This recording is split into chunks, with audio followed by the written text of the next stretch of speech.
Chat, I don't know why it does this, but every time I start up Elden Ring, it starts it in full screen mode. And changes the resolution back to 4K. I don't know how to change the startup settings. But it's fine. Hello, welcome back. We're in Borderless Windowed. We're in Elden Ring. And I can make a post about this on Blue Sky uninterrupted. Let's see where we got Banished.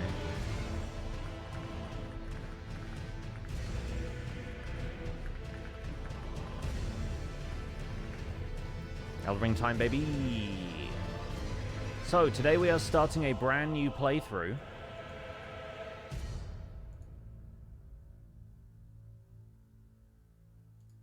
I'm really bad at leaving stream links in my Blue Sky posts today, apparently. Right. Last time around, we finished the game with Dan Bandit. And today we are going to start a brand new playthrough with the Banished Knight's Greatsword. Did I have a name in mind for this one? I genuinely can't remember. This is the period of the weapons that I'm thinking as the boring part, even though they're actually still pretty fun.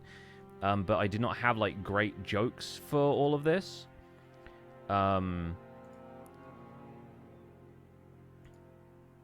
I think we'll start a female hero. We'll do base template of...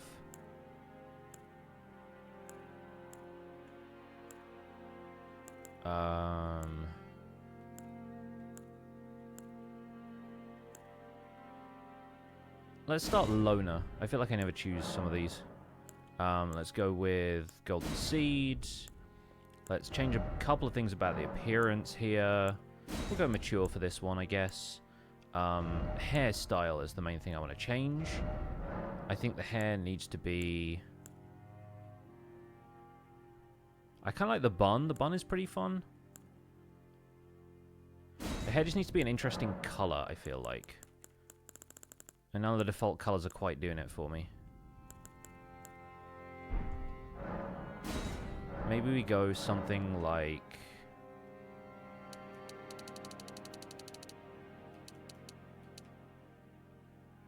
like a kind of light blue somewhere. Like in here, in this sort of range. Doesn't quite match the eyes.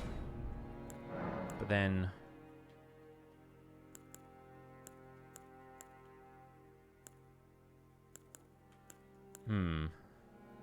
No middle sliders? What is this, Monster Factory?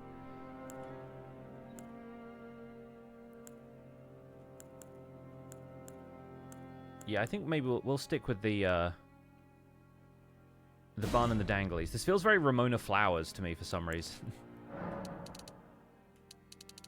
Shiny hair. Root darkness, let's keep it light. Remove some of the white hairs.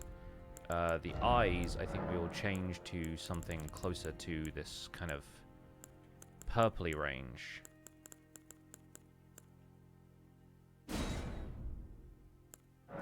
Remove some of the clouding.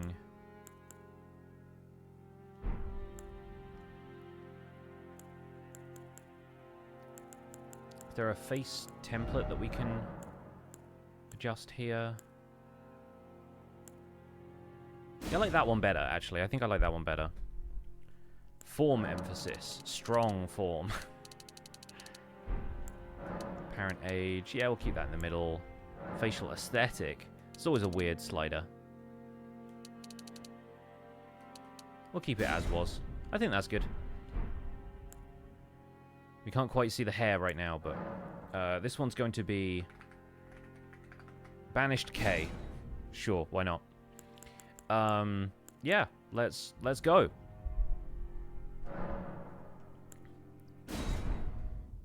As always, here comes the intro cutscene.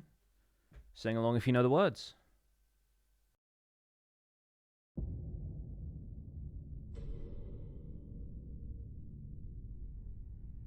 The fallen leaves tell a story. Say goodbye to Marika. Say hello to Radagon.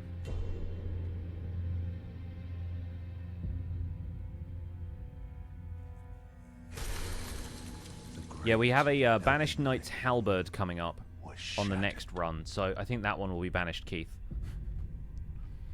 in our home, across the fall. I think, was it Van said that Bandit Keith was a Yu-Gi-Oh reference or something for the previous one?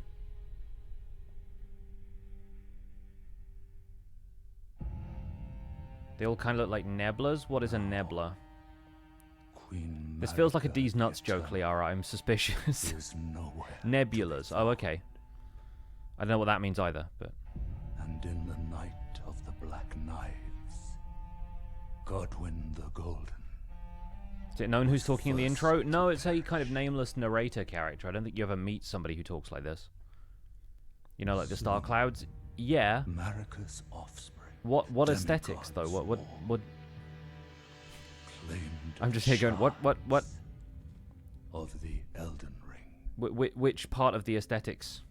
The opening sequence? Oh, like the kind of the mad Elden Ring being taste shattered or whatever? of their newfound strength triggered the shattering. The glowiness. Right. Sorry, I'm following now. That's my bad. I think it's Twitch chat timing interfering with me trying to understand which bit specifically you were referring to. I do love how painterly all of this stuff is, though. You can kind of see the brush strokes in it all. Even if that's like an overlay they've added afterwards to make it feel more like a storybook. That and my typo sounding like a D's joke, yeah. Rise now, ye tarnished, ye dead who yet live. The call of long lost grace speaks. Yeah, that's the to most us confused all. I've been for one of these intros.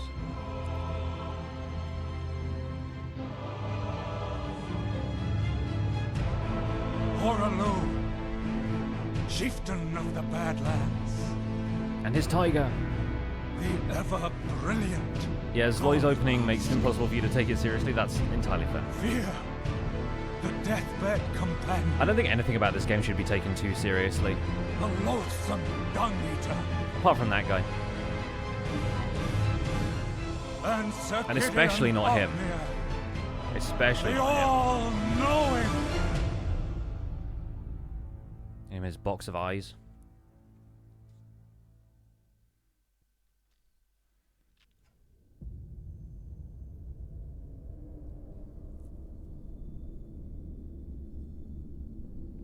And one What's up, Sigmunds? Welcome back. whom grace would again bless. A tarnished of no renown. Rude.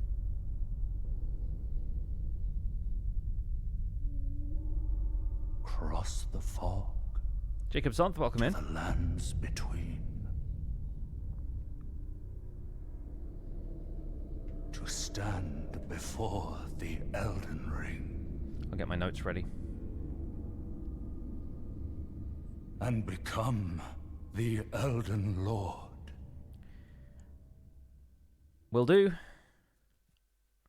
It's a pretty safe bet at this point that we will become the Elden Lord. Alright, hero start. We're going to do the usual bits and pieces. Go get the horse. Probably go and take out Greyol. I'm fairly certain the Banished Knight's Greatsword is a standard weapon, so we will need smithing stones instead of the somber set. No need for the DLC this time around, although if we do happen to beat Moog at any point and go get the two-handed sword talisman, that might be of benefit to the way I want to run this character.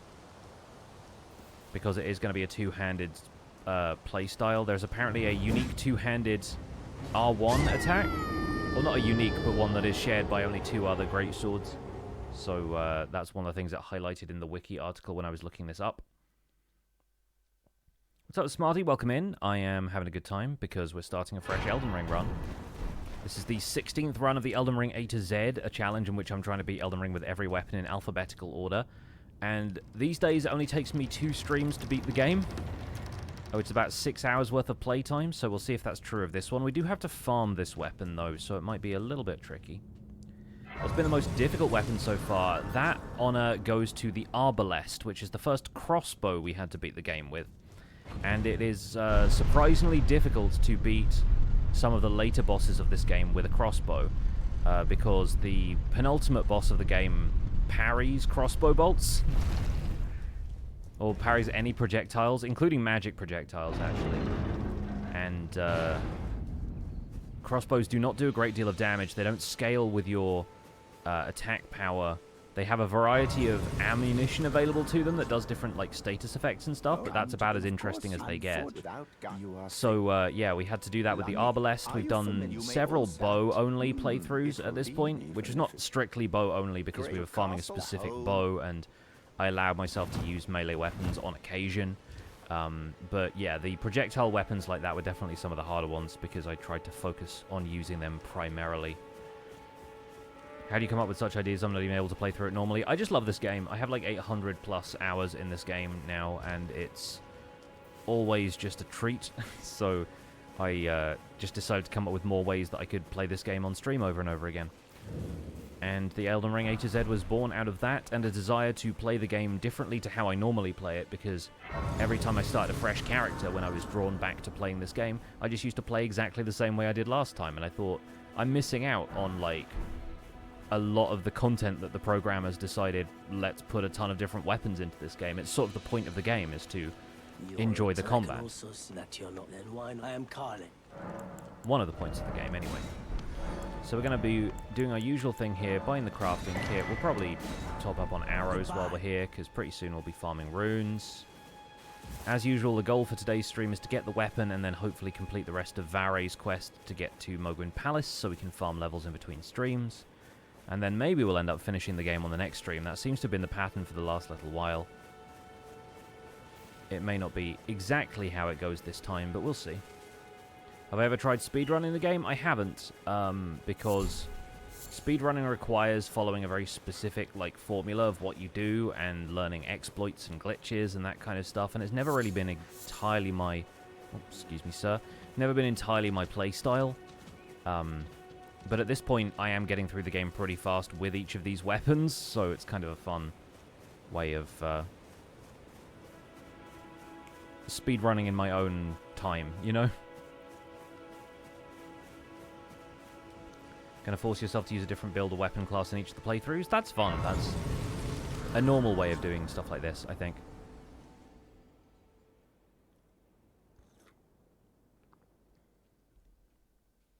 Anyway, Melina's here.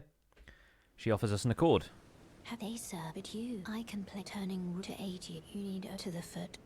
Then it's summon me. Ah, I bequeath. You, it will summon. With this ring, I thee steed. Alright, let's do the usual with Torrent. We're going to start this off the same way we typically do. Get the Whetstone, get the Morning Star. Learn how to make blood grease, and then head off to kill Grail for lots of runes.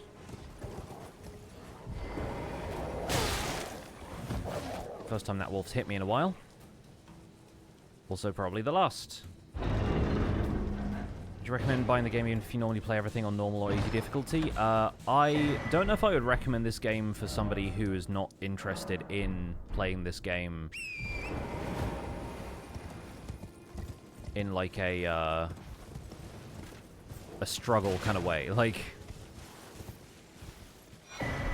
the first time through this game, you will probably have a difficult time adapting to the rhythm of it, and that is by design. Like, the idea is that you learn the game through adversity and through acquiring an understanding of things. Like, it's not the kind of game that you can easily breeze through without any kind of preparation.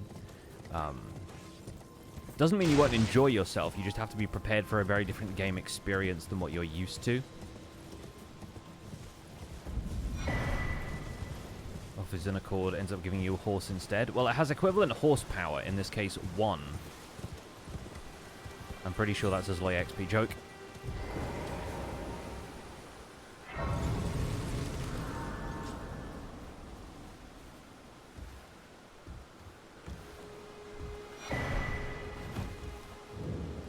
Everyone who only to have, did you know, it's quite a... You're heading to entice, well, that, but I don't have... It's scary. I want on nothing. Ignore what she's saying about having your legs and head cut off. It's fine. And it'll be glad. Bye, Rodrika. We'll see her again later. For now, up to Stormhill to get the Wild Strikes. Ash of War should be a little easier to acquire with this axe than it was with the Bandit's Knife last time around, which is not a weapon I enjoy. Whereas this, on the other hand, can actually kill a Scarab in 2 hits, so I enjoy that.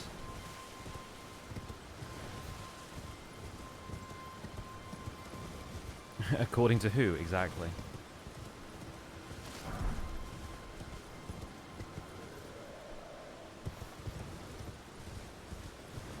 I content myself with watching the experts play, and then there's me.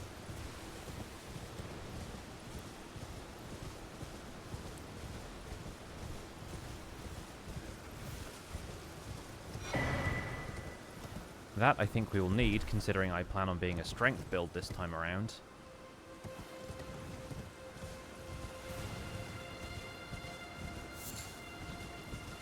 Into the woods. We'll get this grace here, and I think with this one I might actually go and bother the giants for those additional smithing stones. Because having smithing stone wands early is going to make the Banished Knight sword a little easier to use. I don't really feel like buying all the smithing stones right away, even though it's probably quite quick to do that once we're deeper in. Oh yeah, there's also this graveyard, although it is full of explodey rock snakes.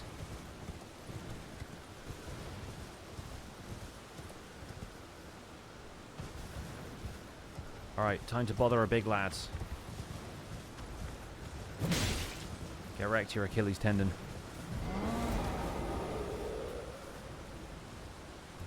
You can't see me.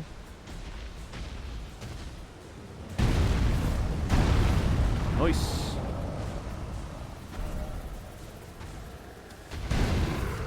Why has somebody put a message there? Just to bother me, I imagine. Alright, some extra smithing stones is nice. We'll get some more from the Bridge of Sacrifice as well. Just head back to Warmaster's Shack and rest.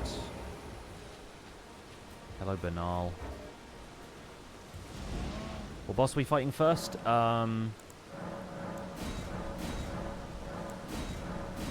Is Grail technically a boss?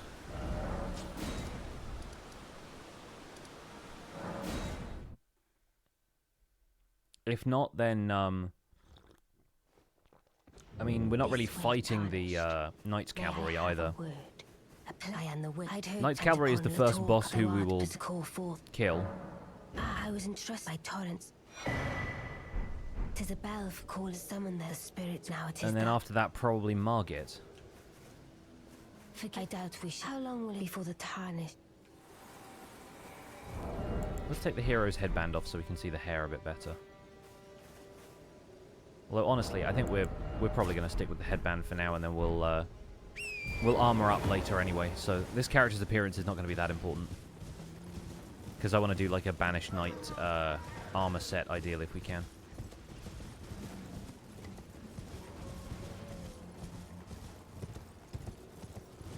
But yeah, in terms of Shard Bearers, I think symbolically we should fight Godrick, because Godrick is the one who seems to have banished these knights.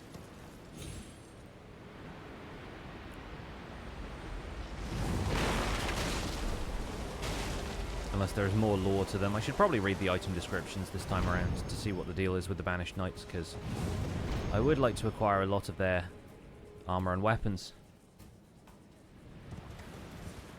I believe down here we get to Silver Pickled Foul Feet, which is going to be a nice way to get hold of the rare drops. Should increase our chances of getting them from the Banished Knight I plan on farming. Oh, ignore the yelling, guys, by the way. Roar! But yeah, we'll fight Godrick. We'll probably fight either... I think we'll definitely fight Radahn. I think we might leave Renala alone this time, Unless we feel like we need to respec later, but this is going to be a strength build. It's pretty basic. Pretty straightforward, I would say.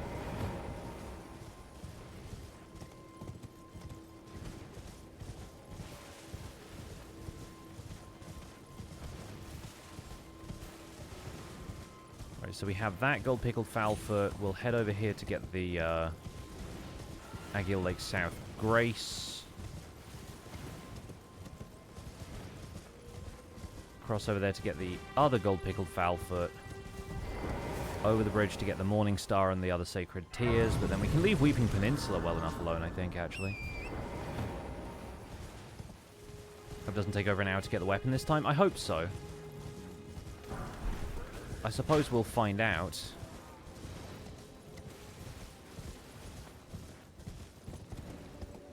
Excuse me, sir. Yeah, the Banished Knight's Greatsword is going to be farmed from the Banished Knight who's patrolling the Dragon Communion Church in Caelid. And that might potentially be a difficult enemy to farm repeatedly, because he's pretty strong for where we start out in this game, which is why I'm going to go and do Grail first. What Souls-like game would I say is the easiest? This one. I've played Dark Souls 1 and I found it easy, but I only found it easy because I'd played Elden Ring first. And Elden Ring teaches you habits that are quite applicable to the older Dark Souls games, like spend all of your runes on leveling up and buying upgrade materials for your weapons if you can. Level Vigor.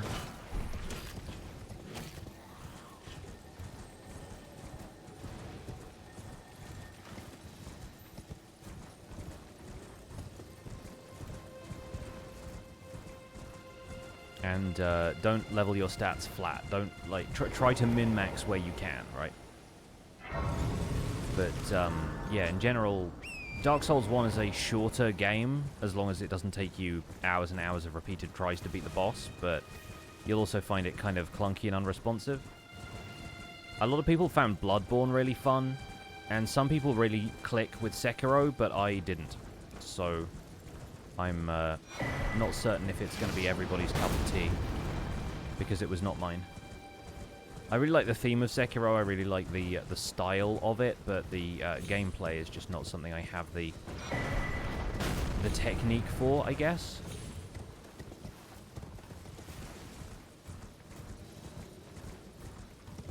Sekiro is basically a rhythm game, and I did not have the rhythm. I might go back to it at some stage because of how much fun I have been having with Elden Ring, and I was playing Dark Souls 2 when my other PC packed up, so I don't know if I'll have the space to install it on this game, but whatever PC I end up using long term, I might just start playing Dark Souls 2 on that.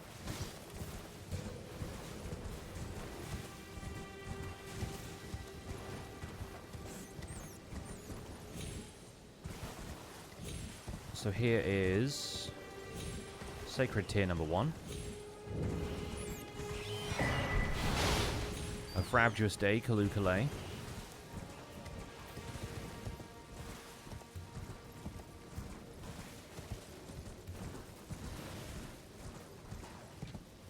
And now, where do we get down from here? I forget. I think it's over here, right?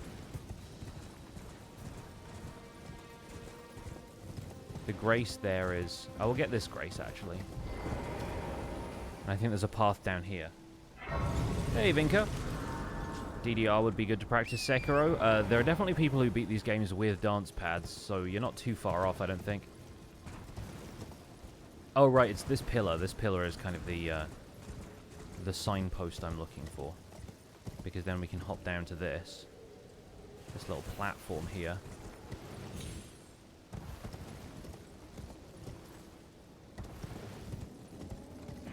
Go across the bridge. This is my, like, new route through Weeping Peninsula.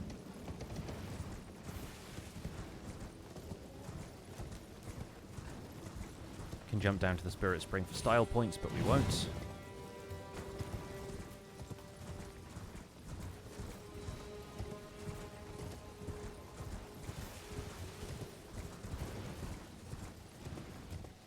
So it turns out that the farmable weapons in the B category can mostly be found near churches. Because the Banished Knight's curved sword, or not the Banished Knight's, the Bandit's curved sword was the one we farmed at this location. Fortunately, we'll be turning ourselves around once we get here. What's this character called? This is Banished K. I couldn't think of a more exciting name for this one.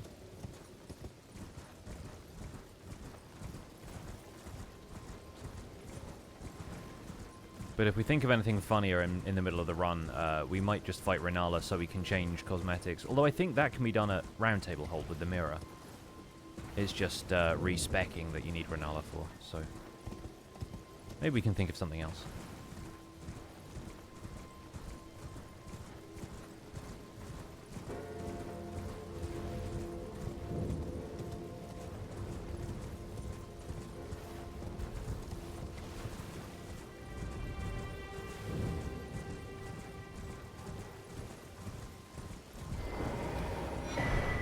Alright.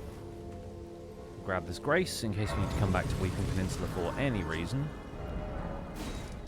But then back here we go.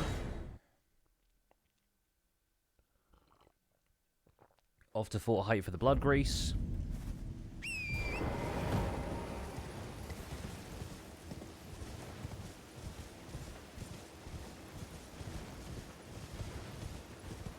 Via the Waypoint Ruins just to get the other what do you call it? Gold Pickle Foulfoot.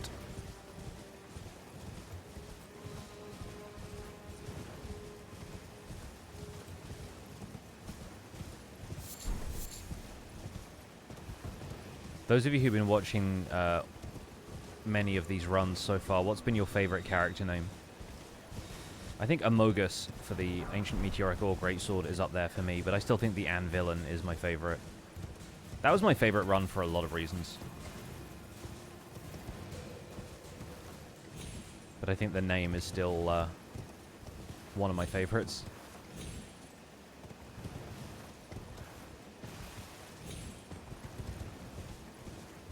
Hard not to see the Anvillain as iconic, yeah. He really was. Everything down to the mustache.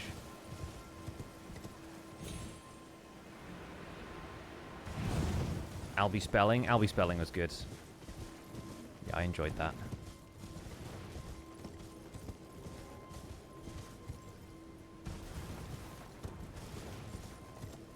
Just learning that ancient... Oh, not ancient. What was it called?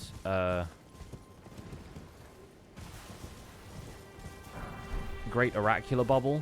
That one. Learning that that spell was actually cracked was the highlight of that whole experience for me.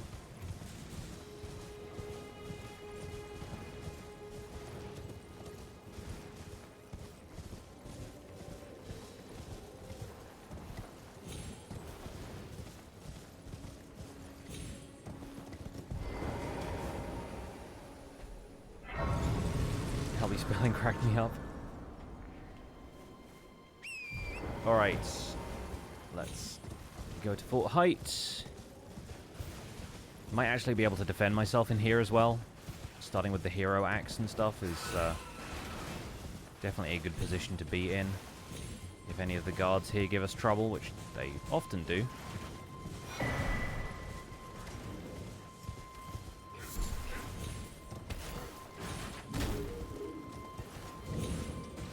Honestly, I'm more concerned about the rats.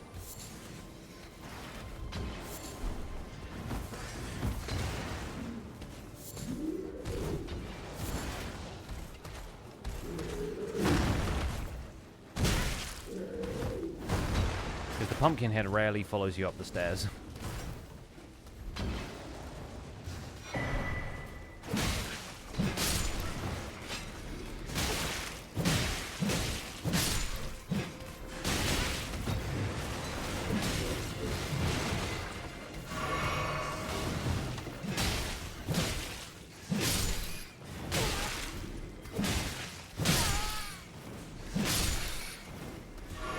Got hit a couple of times there, but not a big deal.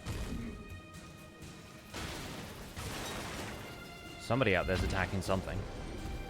I think it's the demi-humans outside the walls. Nice. Should just be two-handing the axe, really. Better damage. Alright, you.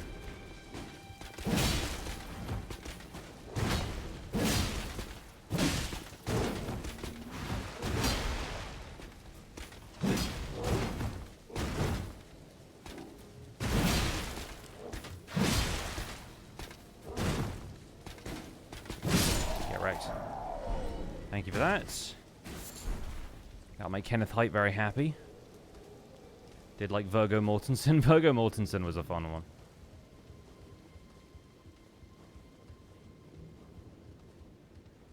You got a twofer on that one as well, because you got Lee suggesting Zloy's name. Look at the perfectly lined up messages on the way to this chest. Trap ahead.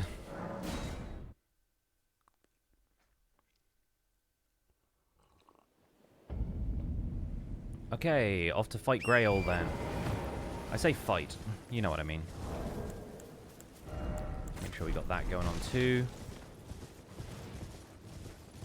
I mostly want to up my strength after we've dispatched Grail so that we can deal a decent amount of damage with this weapon without upgrading it.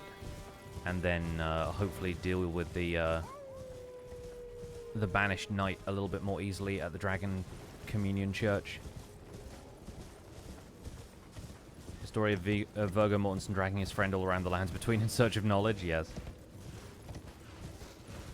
And Rusty Core not caring about the knowledge whatsoever.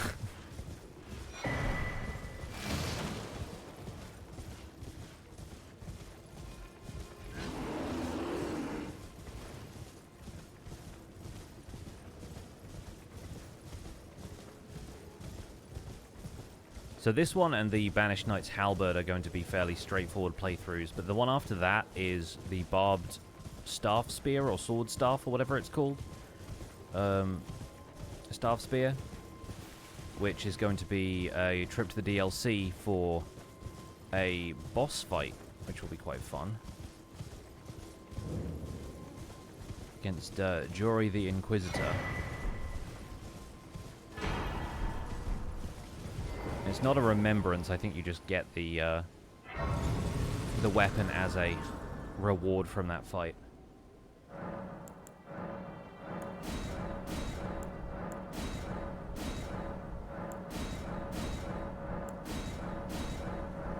Flasks +4. Spoken words of Queen Marika linger here as well. But who cares what she has to say anyway? One of these days we'll do like a full all quests, listen to all of the lore, watch all the cutscenes, play through, but that'll take a while. And will probably involve fighting Melania, so I'm not in a hurry for that one.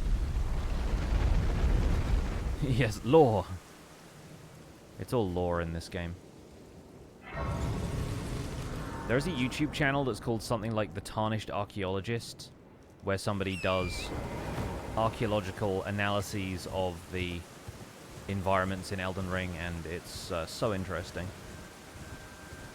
The amount of environmental detail that you can draw all sorts of conclusions from about the story, about the different histories, the different factions that you hear about throughout the game or read about in item descriptions.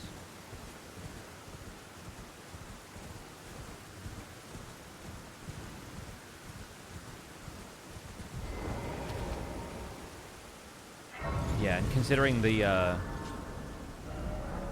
bridge here is Farum Great Bridge, and Farum Azula is the floating island with all of the dragons that you see in the end of the game, or partway through the game if you get the teleporter that takes you there to that sort of small temporary area.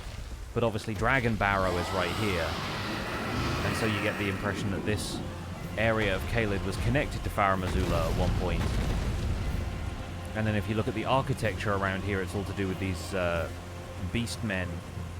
And there are sections where they're kind of like entombed in rock and the dragons are doing the same thing, and like there's so much interesting detail about exactly what that means for the world and what exactly the deal was with Farum Azula, what the deal is with Dragon Lord Placidusax.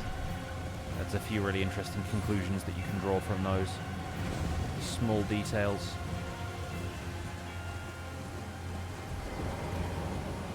Alright, time to see if we can bait this guy into jumping off a branch.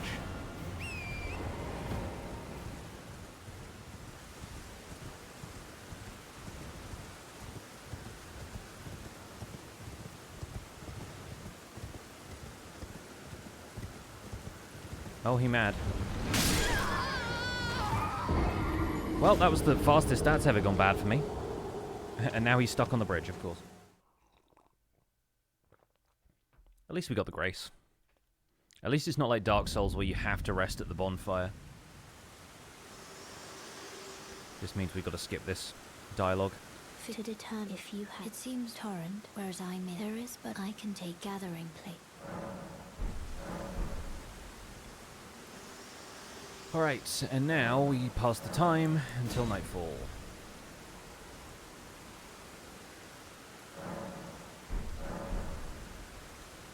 Last time this went really well for me, so we're owed a couple of attempts where it goes badly. The only advantage, I think, of resetting to nightfall here is that it resets this enemy's position on the bridge, and then that makes it slightly easier for them to follow you without having a chance to attack first.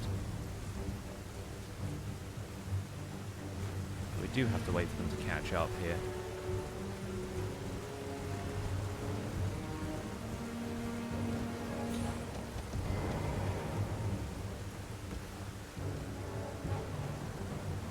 Oh, this is the worst of the two options. This is the one where I can't guarantee that they'll fall off the bridge. Unless they do something really stupid.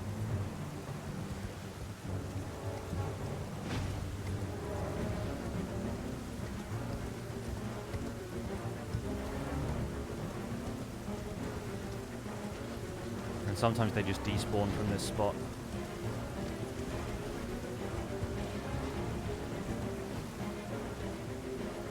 There we go. 54. Nice. Okay, well that could have gone worse. That was not too bad. It's only 2 attempts, I'll take it.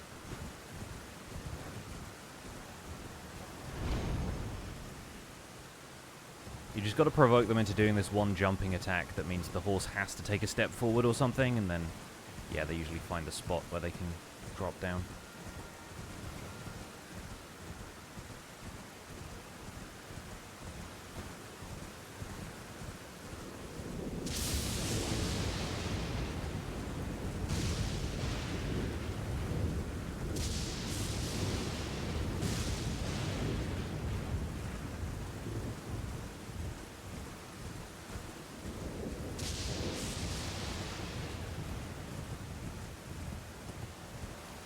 Now, up here, to put some Ashes of War on this Morning Star and apply the blood grease. The season's greasins. Well, works as coded, pretty much.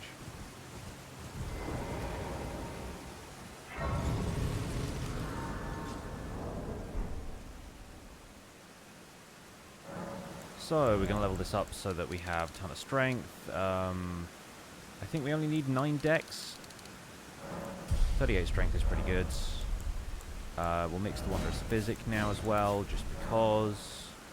Might give myself another mana flask just for this, so that we can apply Wild Strikes to this. We'll make it heavy, so it deals extra damage. Put the blood grease, once I've crafted the blood grease, on the pouch here, and we'll equip the Morning Star for maximum damage. And then, yeah, Mind bar is pretty low, but then we can chug a couple of blue flasks and do the thing.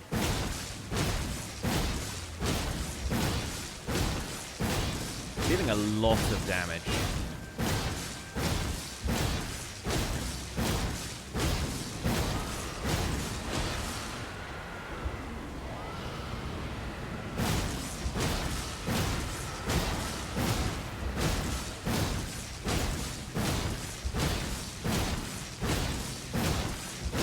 Sometimes we'll get hit by that debuff and we'll be dealing like 6 damage at a time, so to still be dealing like 60 to 100 with some of these swings is not too bad. Get that next bleed threshold. Chug flask, let it refill.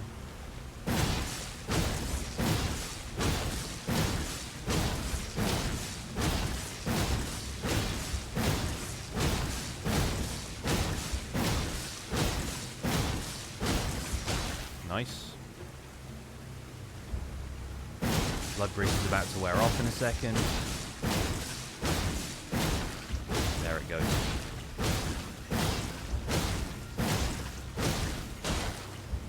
Let's grease this while the stamina refills.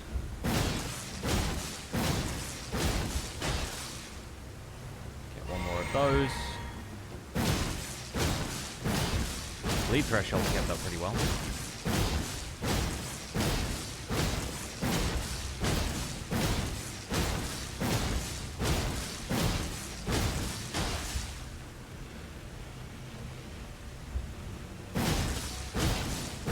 Oh. Might actually finish him off without the next bleed.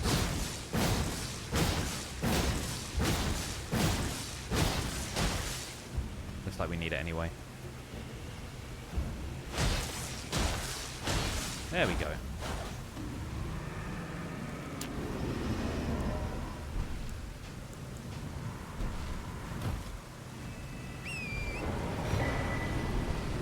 Very nice. Beautiful. Okay, we'll reset the flasks back to 6 and 1. We will definitely put levels into Vigor and Endurance. And I think that's where we'll leave it for now. But then, I think, yeah, we don't need too much dex. I think 9 dex is enough. It's like a pure strength build, basically. Where are we at in terms of threshold now? Yeah, we'll use up these runes on a level instead of arrows this time. Nice. And then we'll go in and get the source seal. I think Vigor is going to be the most practical thing to put it into right now. As much as I want to just keep putting ludicrous amounts of points into strength, I think we will pause that notion for the moment.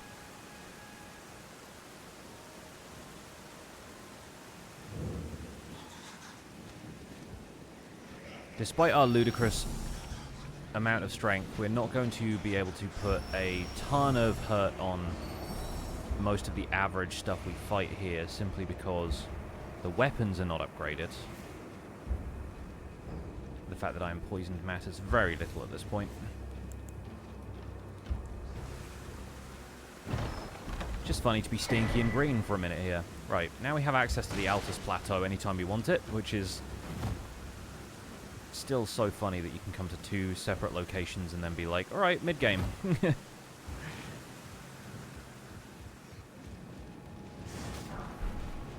Ignore this rat. Ignore these 2 rats where it's all possible. And lose 82 runes. So far, so smooth. I think we'll go and get the smithing stones from the dragon who's further down here.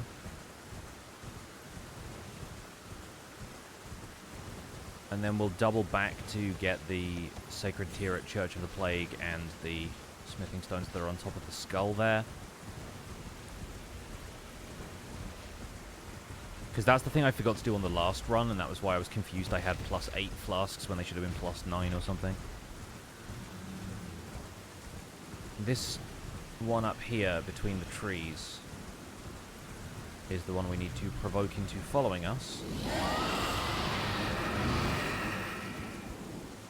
This way, my dear.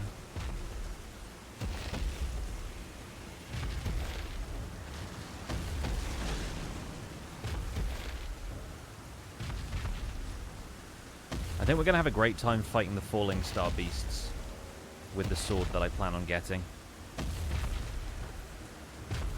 The real question is, how quickly can we acquire the sword? That really is the real question.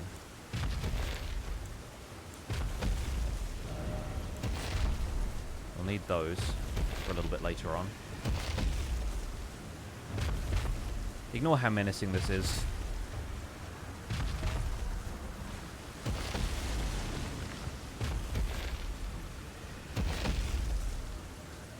I've given some consideration to starting a playthrough in a different manner to the one that we have typically become accustomed to here, because while this is a quick way of doing things, one of my reasons I always give behind wanting to play the weapon, the sort of A to Z, the weapon A to Z, is to play the game a bunch of different ways.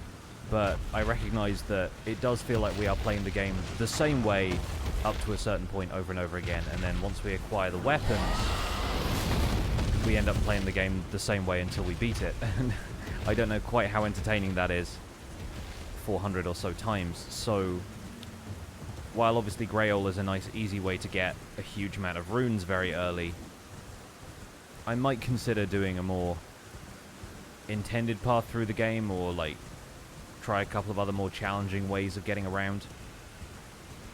Not like rune level 1 runs or anything, but like maybe try a low level run if we can at some stage, depending on the weapons, of course.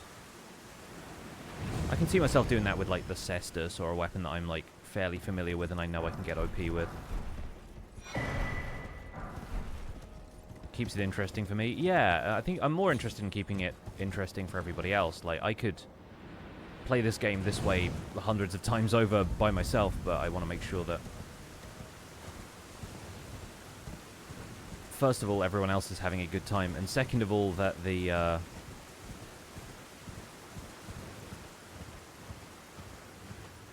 like the philosophy behind doing the run so often holds up. Like,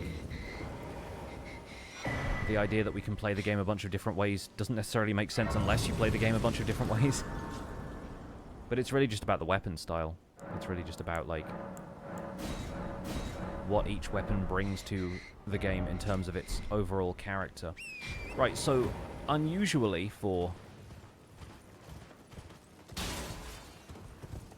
our fast start to the game, we are going to stay in Caelid, because we're actually headed to that church over there on the distant hillside, the one behind this castle tower gateway thing.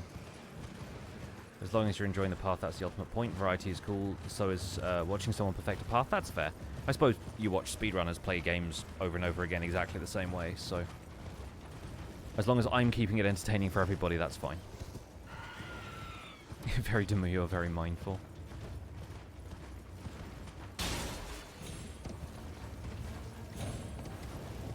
Very warm right now, actually. Like, the heating's come on and I'm actually quite warm. The computer's outputting a little bit of heat as well. So I might briefly, while I'm relatively safe underneath here, just shuck the hoodie off for a second. I thought I was safe. Well, yeah, it turns out that guy's a bad shot, so that's fine. We can at least get the Caelid map from down here as well, something I think we've neglected to do the last couple of attempts. Although maybe we got it on the way down to Radahn, I can't remember exactly.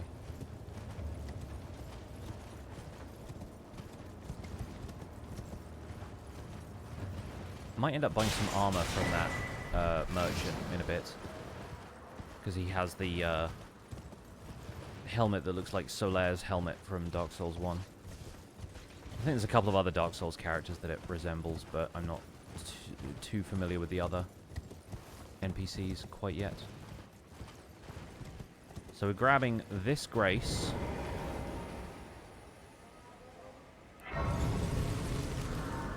And there is a knight who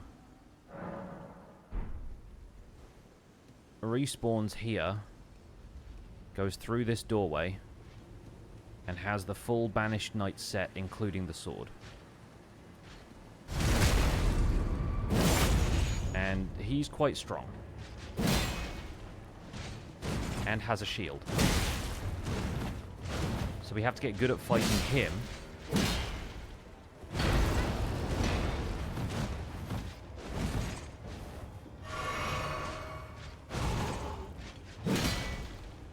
Or find some of these guys in Stormvale, where they also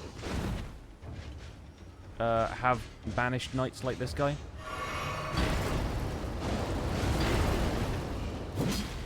There are a few of these in Farum Azula as well.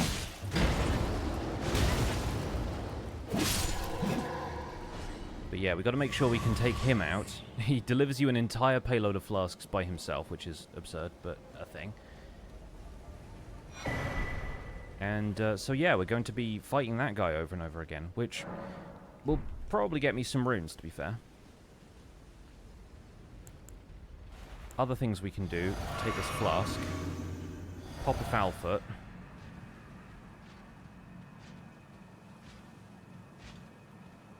and continue to crit.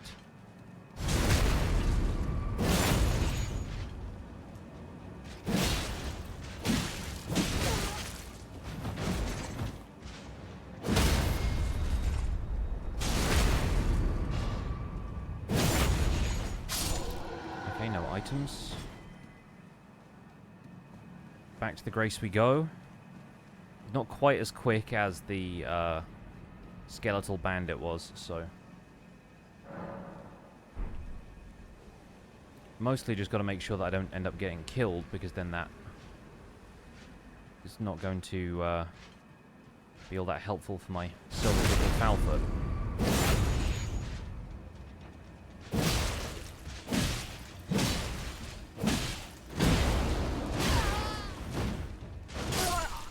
See?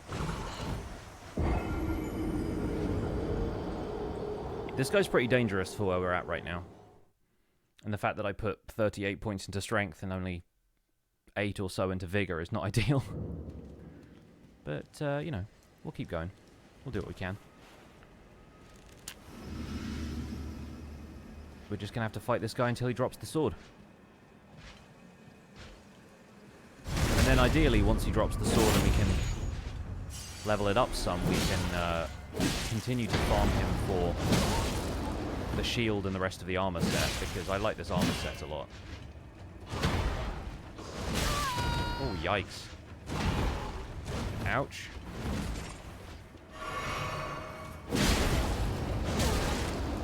You fool, you should be using the two-handed R1. Alright, we got the helm. Equipping that immediately. Hopefully this doesn't make me a heavy load, but I did put points into endurance for a reason. Yeah, we're still medium, that's fine. So thank you, Blessed Foulfoot. We got hold of that one. Farmed that for a long time, yeah. Yeah, so this is why I didn't care that much about the character's appearance, is because we're going to be wearing this guy's armor set.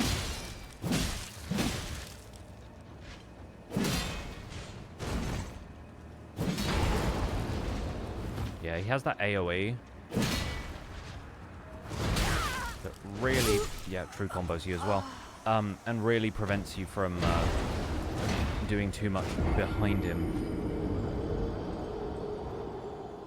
I guess we could try run around and backstab a couple of times, but again, that's gonna be a struggle if he's doing that every time. So now we're out of foul feet. Just have to rely on natural drop chance from this guy.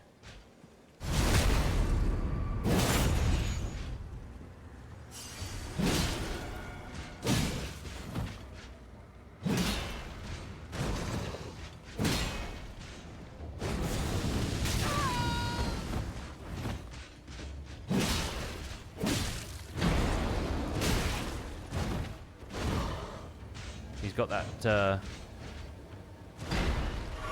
Crucible Knight follow through with thrust. Rough.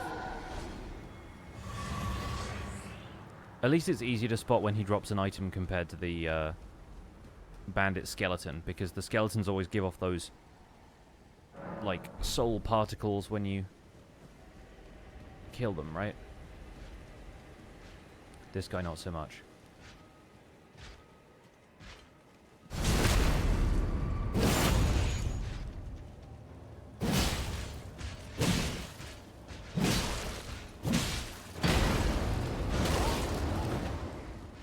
Alright. Flask. Alright, cool. I think I got the attack sequence down now. Because you can charge a heavy. I wonder if we can get a jump attack in there as well. We backstab. Charge a heavy while he's getting up. Get 2 more heavies in like that. Then we can crit again. And that kills him.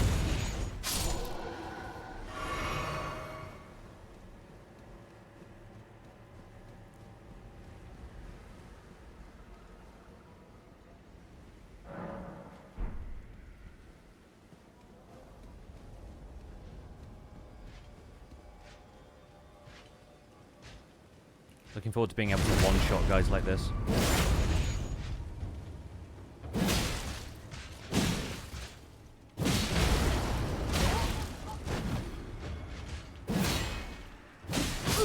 Dang it. He blocked the heavy. I'm also up against the wall, which is rough.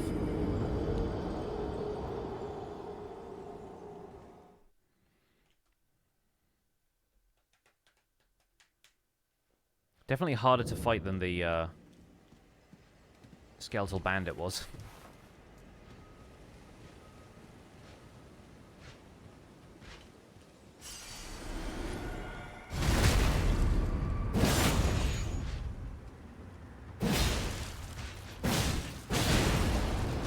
Wild Strike doesn't help me.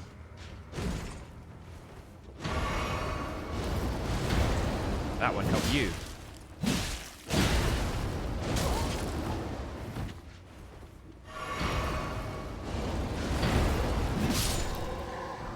Gauntlets. Okay, we're 2 of 6 for unique drops from this guy, because he drops the shield as well. Just make sure I'm not heavy yet. I can drop the shield if I need to. Maybe I should learn to guard counter from this guy. That'd be useful, right?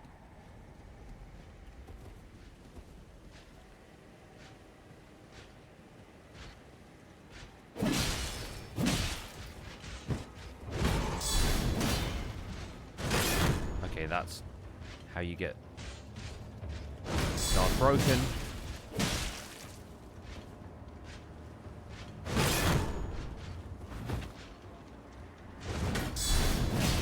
Nice. Cool. So I know how to do that now.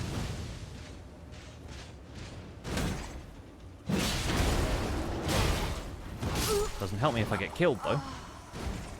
Where are we in the run right now? Just farming the weapon. We're trying to get this guy's sword. And as much of his armor set as I can manage. So far I have the helm and the gauntlets. Which, I know it doesn't look too bad with the hero stuff. It kind of overlaps in a weird way. Maybe I'll chug my physic first. Get a little extra damage off.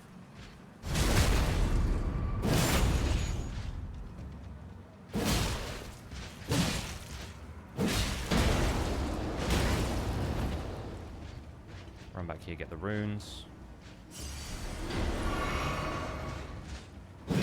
Jump heavy. Burns me alive. Dies to a heavy. Alright. We'll probably get to another couple of levels worth of runes before I get the sword. But yeah, so far in the run, we've gotten runes from Grail. And we're level 40-something.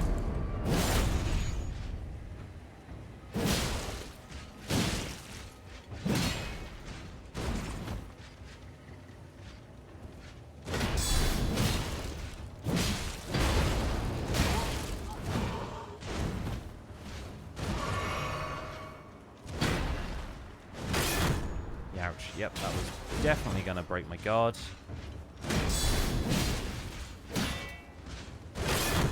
This guy has so much poise, like... Genuinely surprised that 2 guard counters in a row doesn't stagger him. Nice and thematic if we got the armor set before the sword, so we have all the pieces, but I really hope we don't. I mean, it'll take a while, unless we get them in a succession of lucky drops. But, it's obviously going to take a while at this stage, because I'm fairly ill-equipped to deal with enemies of this caliber.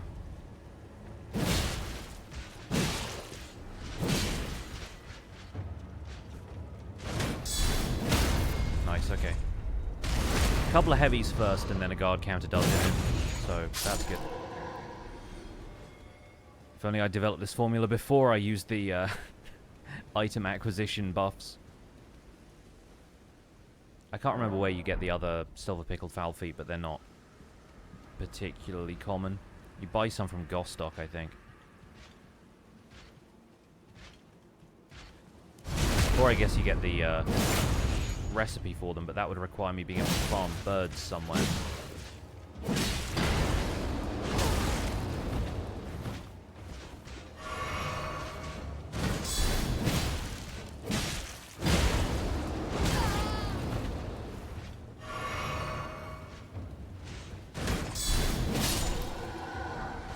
Gauntlets again. This is going to be the problem.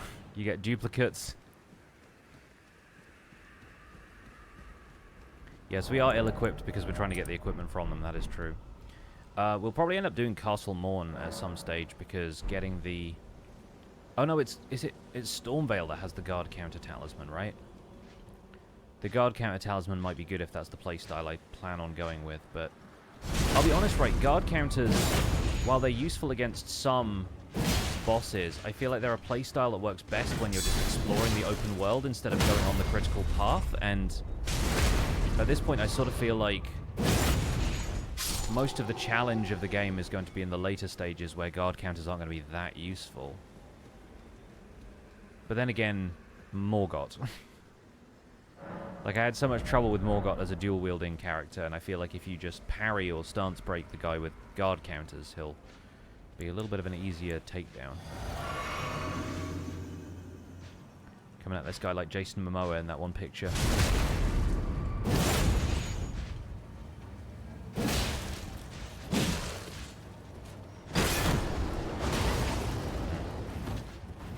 Don't like that.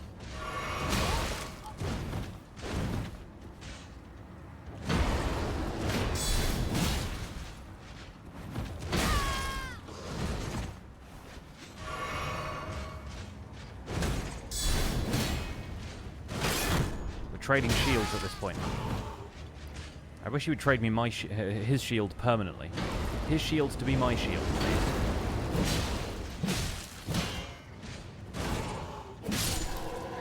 Alright.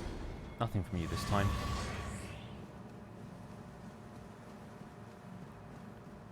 Is that like the curved sword talisman? Yeah, the curved sword talisman is the one from Stormveil. I'm thinking of the twin blade talisman is the one you get from Castle Morn, but that just enhances the last move in a chain of attacks, I think. It basically gives you, like, extra damage to the final hit of a combo. You miss playing this game? Well, feel free to live vicariously through me in this moment. Getting my butt kicked by Banished Knights. That's where we're at today. When it goes well, it goes well. Got another helm.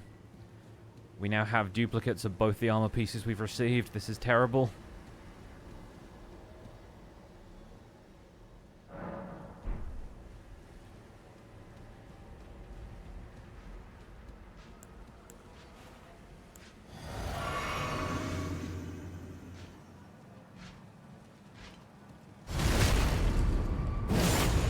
We're going to two-hand for the first heavies.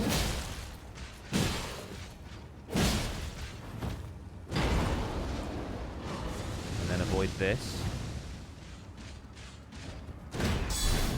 Guard counter. Follow up with a heavy. Sure. I'm getting the hang of guard counters now. It's not a style I've ever really used, but definitely beats parrying. This shield has a parry, though, so maybe we could give that a try whilst we're idly farming here. Maybe I can get the rhythm of this one Banished Knight.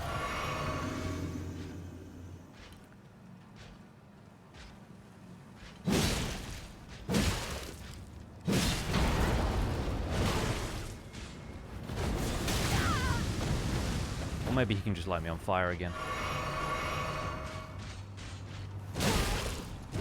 Oh, I didn't even have the shield out. That was... I tried to parry. I had no parry.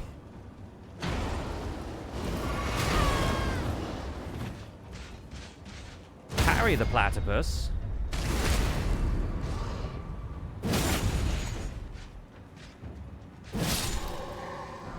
Oh, and we were rewarded with a new shield for all of my parrying prowess. Still a medium load. Hell yeah. Although this one does not have a skill, so we can't parry with it now. But that was fun while it lasted. What's this character called? This is Banished K, because I couldn't think of anything more inventive than that. Breathing fire is cheating. Until we do it, of course.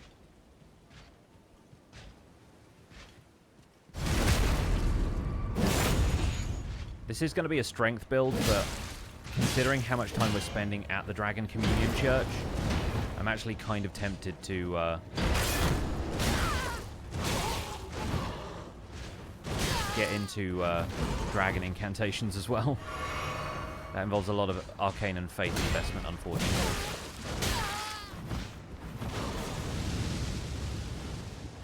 I think the guard boost on the shield might be bad.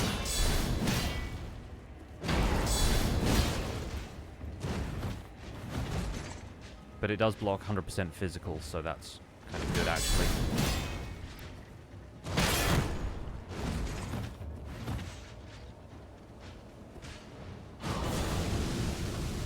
Okay, turns out blocking fire, not good. Blocking fire, terrible, actually. Bad idea.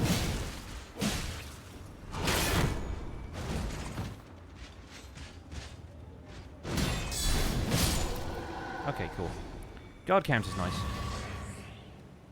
Doing Banished J afterwards. No, Banished L would be the next one in the alphabet, right? I genuinely had to do H-I-J-K-L in my head to try and try and find the next one.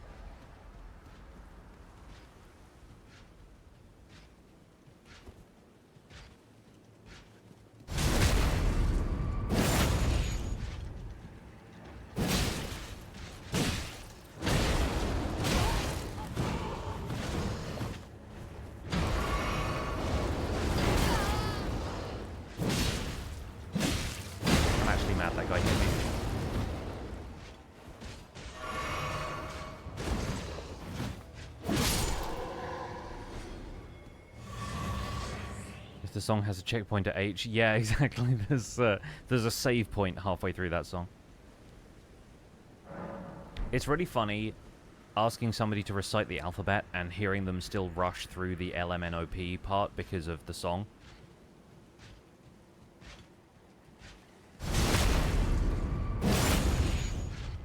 Like, imagine if Mozart had never written Twinkle Twinkle Little Star. How hard it would be to learn the alphabet.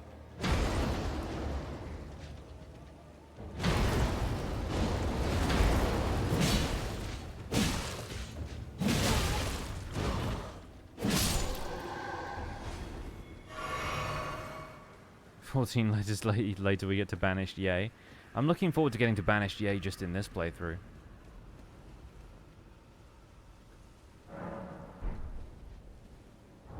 Right now all we're getting is Banished Nay.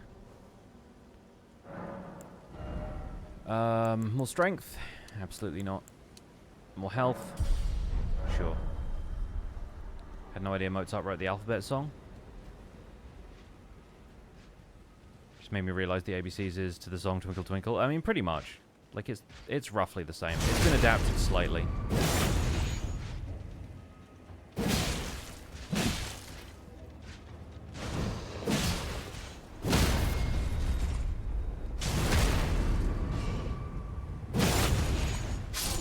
We don't have an element of P in the Danish alphabet song, though we still do it to Twinkle Twinkle Little Star. It's funny, that.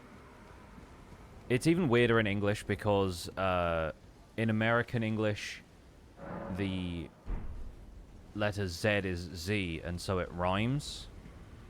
Whereas, like, in British English, we say Z, and so we just kind of have to change the ending of the alphabet song because the letter doesn't conveniently rhyme. I can't even remember how we did it. It was just like a weird version of it.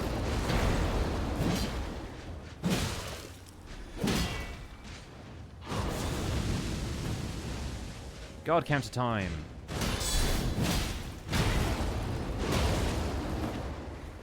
He said right back at you, apparently. Alright. You have 28 letters? Yeah. The only time when it being Z is inferior? Yes. Well, I grew up saying Z and thought it was strange people told me to use Z? Yeah.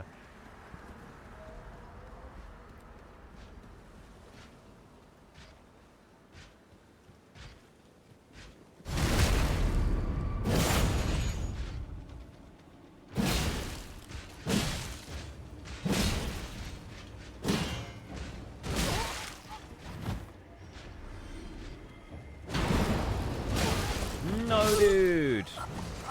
Saw that one coming before it happened.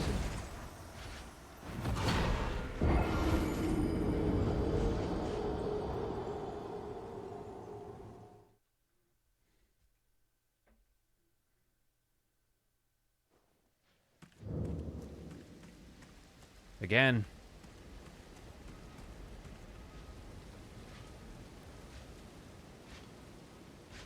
Brother, may I have some runes?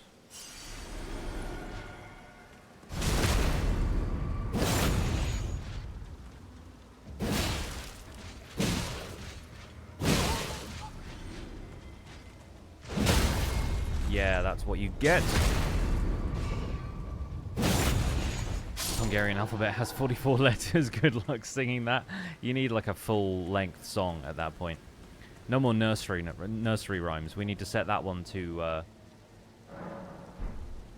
Meatloaf song or something. Something else that goes on for like 12 minutes. It's a Rush album. It's like a progressive rock song to teach you the Hungarian alphabet. To be fair, that'd be pretty good.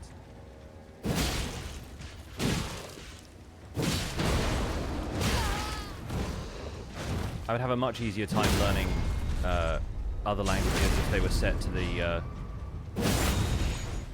classic rock ballads. Oh my god, the third Banished Night Gauntlets. Are you kidding me, dude? ABC to a Meatloaf tune would be hilarious. A, B, C, D, E, F, G. H, I, J, K, L, M, N, O, P.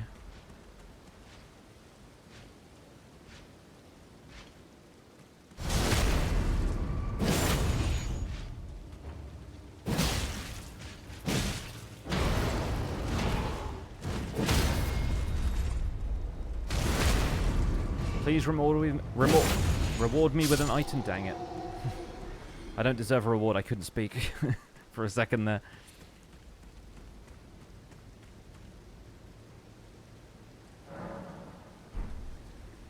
Had a song to memorize all 50 states way too fast a pace. Was it the Animaniacs one?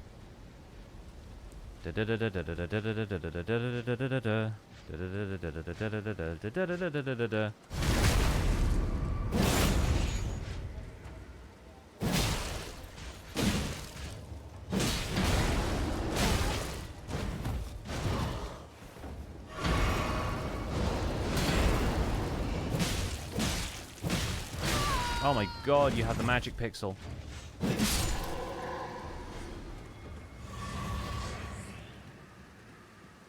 Getting obliterated over and over Doctor Strange style? Yeah, I mean, such is the way of all video games that respawn their enemies.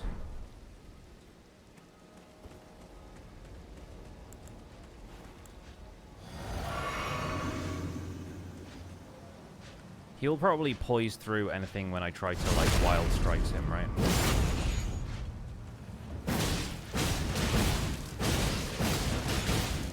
Yeah, but so will I, it turns out. Alright. That's probably not the best strategy, but it's a fun one. Curse of the Erd Tree, yeah.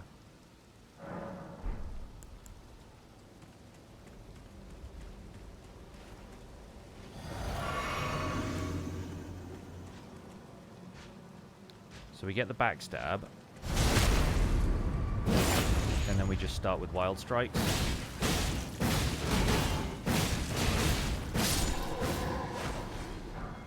Hell yeah. That is the third helm we have.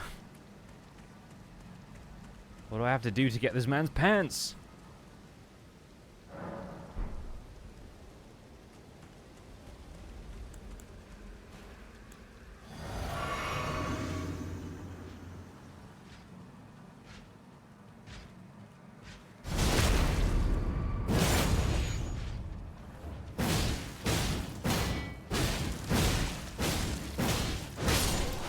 Alright, this is now the strat because it's faster. Faster than dueling this guy every time. We are just going to...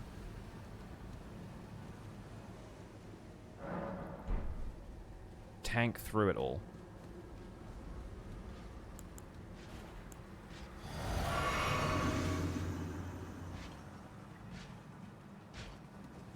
I don't think we even need to chug the flask, but it just gives me 5 extra strength, so... probably on balance kills him slightly faster. I mean... that, flame attack is probably the only thing that throws me off at this point.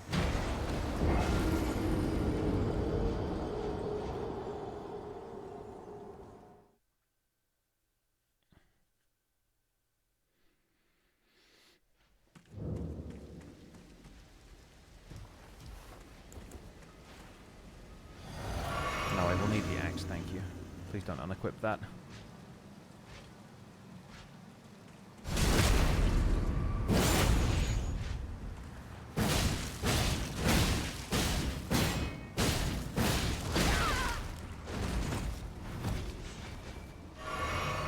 Where we got 7 runes from. I think he killed a squirrel.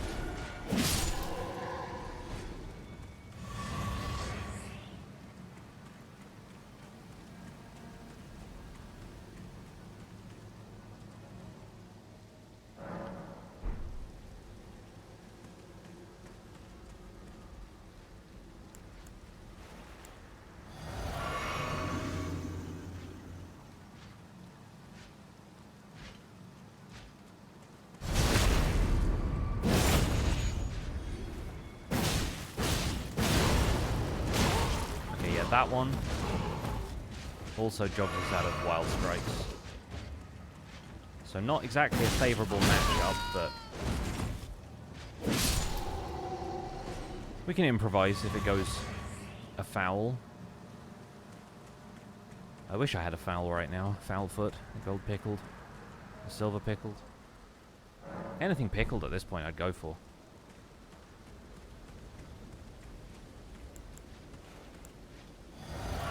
Pickled onion, pickled gherkin.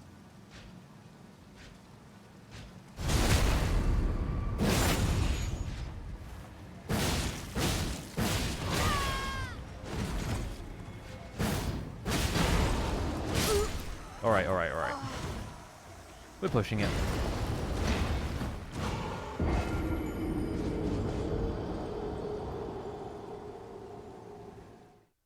Yes, we should be able to steal their pants. He's just lying there on the ground afterwards, you know?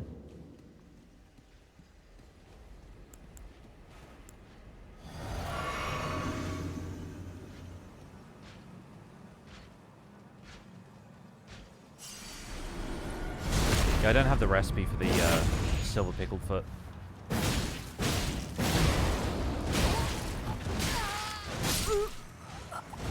Alright, he fully comboed me that time.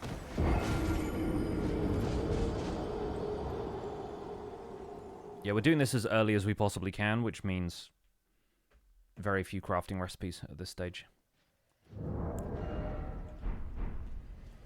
I can't remember where you get the recipe for it, even.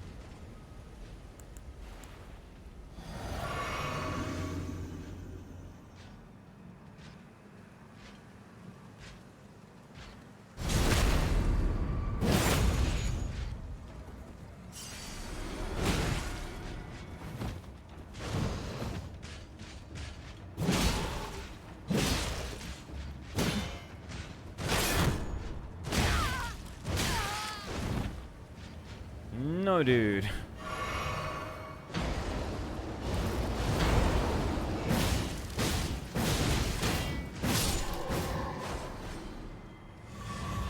Okay, well, we saved the runes at least.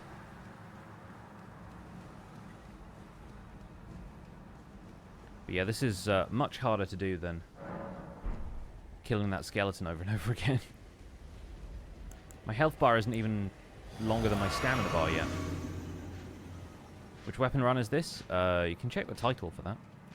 But this is the Banished Knight's Greatsword, which this man has, and I must acquire.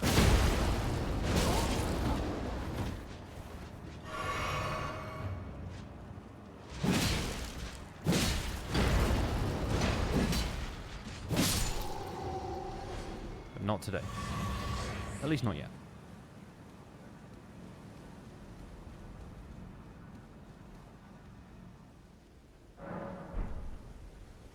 Yeah, there are a couple of these guys in Stormvale, but they aren't close enough to a Grace to be better to fight than this guy.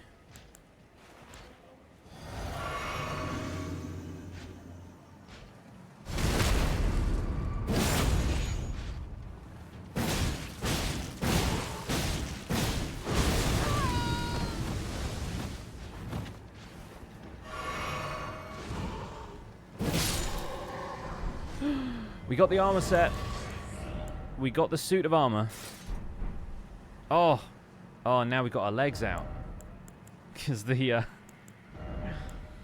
champion pauldron comes with, like, the skirt or whatever, but now it's just the, This feels rude somehow, you know? Feels rude to me.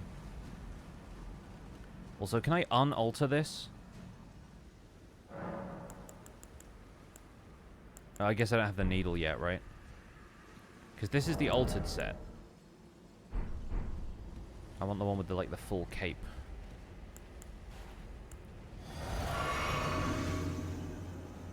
We really did need the pants, yeah. We're going full loincloth out here. But now we have more poise. Which still won't help us with fire. But we also have better physical resistance because of this armor. Oh, God. He got the tip in there. I mean,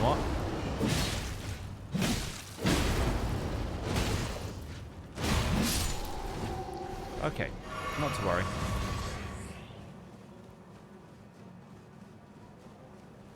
Can only get what from a Castle Soul Knights?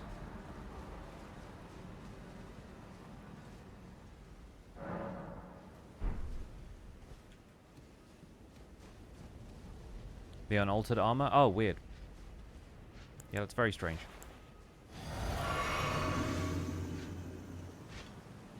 Maybe we'll aim for that later in the game then.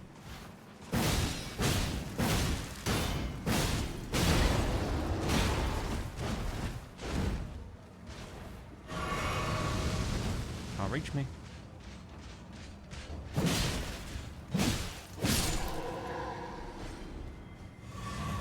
I think that's another level now. Low level as we are. I think 11k gets us another point in something. Oh, barely by like 200. Let's hit him again.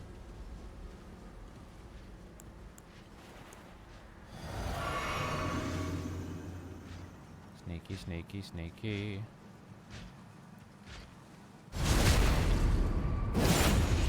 Give me your pants!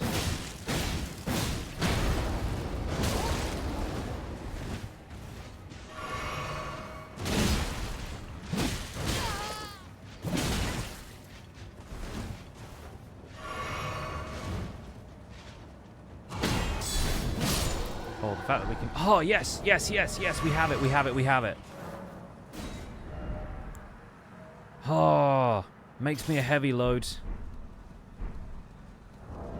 So maybe take the shield off for now. We have everything but the pants. This is a pantsless run. Boz would be proud. Yeah, we got better than pants. Right, let's go to the round table hold so that we can upgrade this. Although I did just spend my money, so I'll need to Very well. crack a couple of runes so that we can upgrade the sword. Banished K is off to the round table. I think the cod piece is very unnecessary for this character, let me say. So if we want to, we can come back and farm another one of those if we wanted to dual wield, but I decided against it this time around, both because this weapon has that interesting R2, two-handed R1 well. It is that I mentioned earlier. you, a housekeeper. Remember your... There's... But also because we dual wielded, or at least like it was like a dual wielding playthrough the last couple of runs. So I decided I should probably stick to one-handing this time around, or you know, a single weapon instead of two weapons this time around. Right, so we have that up to +2 now. We can obviously aim for +3 very easily. We have the map of Caelid at this point. We can get some more smithing stones from Saint's Bridge. I want to say there's like 3 on here. It's a modesty piece. Yeah, at this point, yeah, for sure. So this has Stamp Upward Cut, which is one of the most broken skills in the game as far as like standard sword arts go. It is truly ridiculous.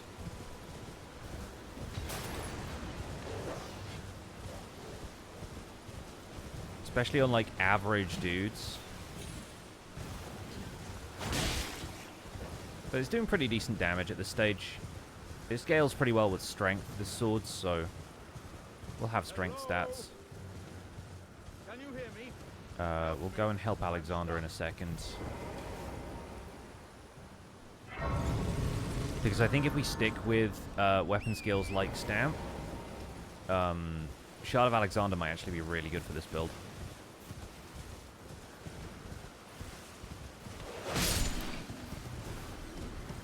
Hello?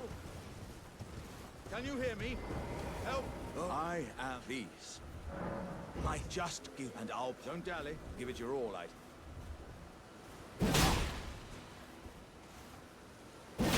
There we go. Oh, that. Well, I and beyond upon this, I'd heard doesn't the.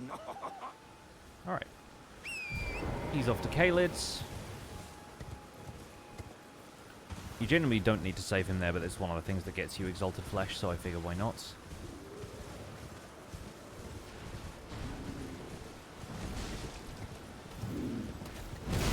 Excuse me. Oh, there's 2 of them there, okay, right. So we need 1 more. Do the merchants here sell them? Oh, you might... Are you here as a customer? Yes, got 1 from there, okay, great. Oh, I'm afraid of the... We can go get +3, and then, yeah, on with the run, I guess.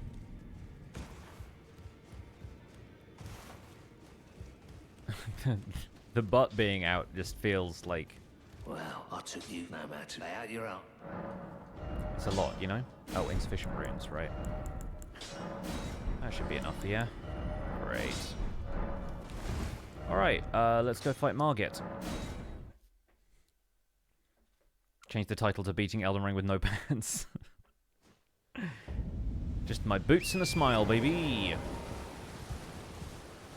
Yeah, we need to get our talisman pouch from here and then level endurance.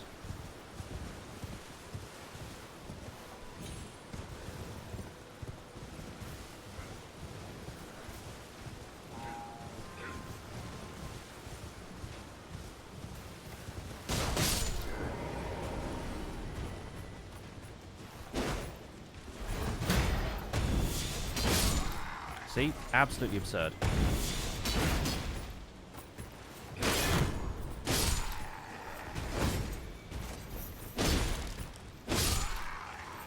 Love this. Been a while since I've done a good old-fashioned sword playthrough, it feels like.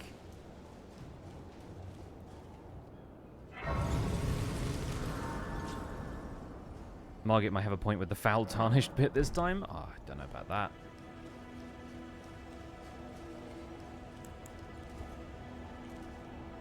Now we're two-handing. Okay, cool.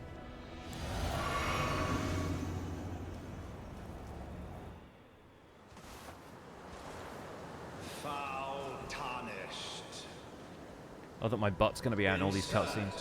Of the Elden Ring. I've already done a bow playthrough twice. Emboldened And by one the crossbow flame playthrough. of ambition. Albinoric bow, Ansbach's longbow, arbalest.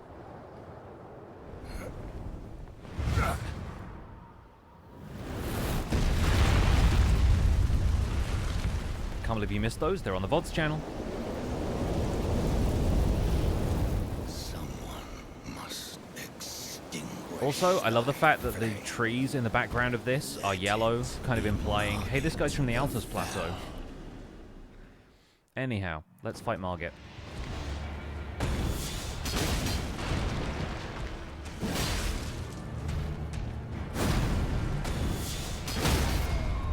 Absolutely absurd staggers because of Stamp being a broken spell, or skill rather. Oh, we kind of traded. Well, thou art of passing skill. Warrior blood must truly run in thy veins. Tarnished. Yeah, no way I had no stamina that time. Get a quick heal in here. I have like +5 flasks. Kind of ludicrous for this fight.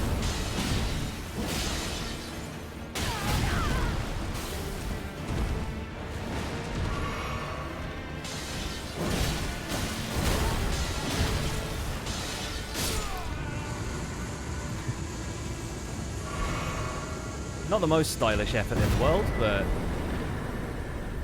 I'll take it for this point in the game. Off to Stormvale to get some pants. Or just fight Godrick pantsless. I can grease this weapon, right? Yeah, I should not be putting the blood grease away for fights like this one.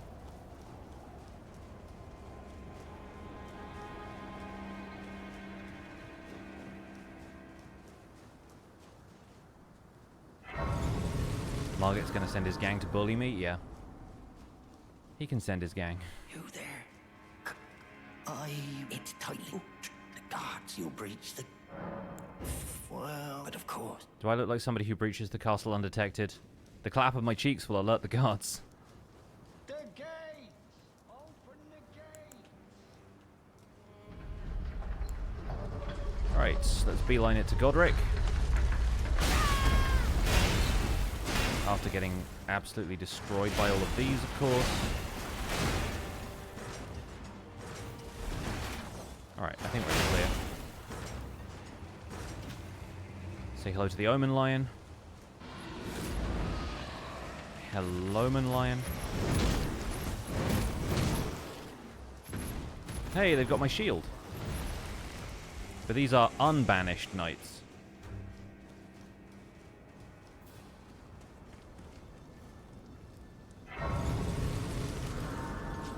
What a time to take a drink, I'm sorry.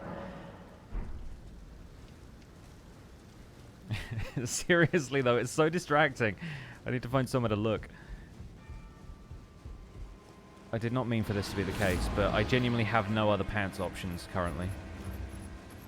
Maybe that's why we should go and get patches, just because like you automatically get cloth trousers, and at least then I'm like wearing sweats basically.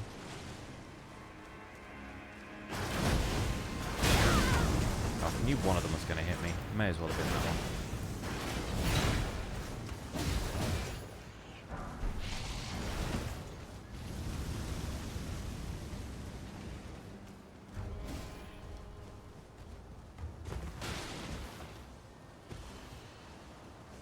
Okay, sneak past the Omen.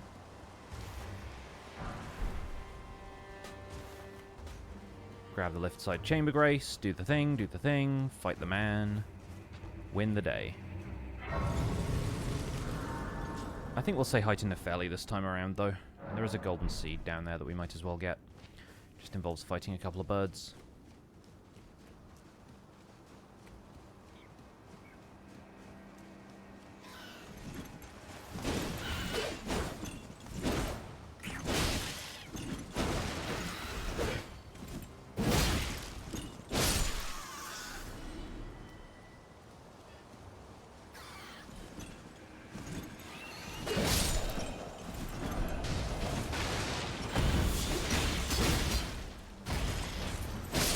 Yeah, that upward cut skill is really good at dealing with birds.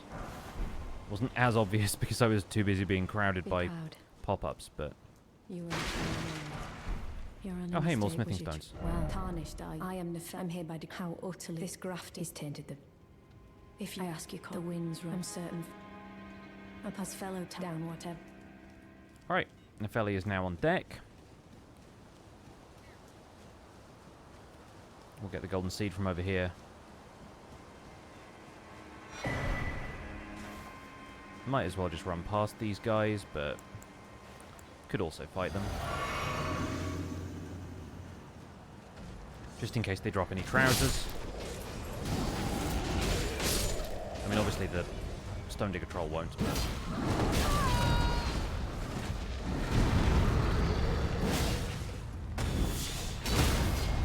Dude, this thing crits so hard.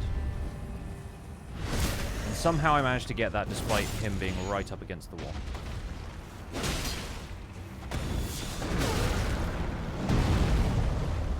He's got a stamp of his own.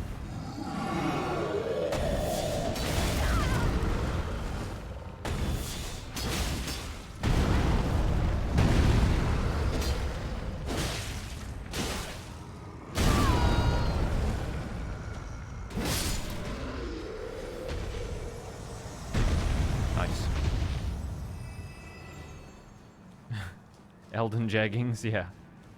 Elden Jeggings is definitely going to be a character name at some stage.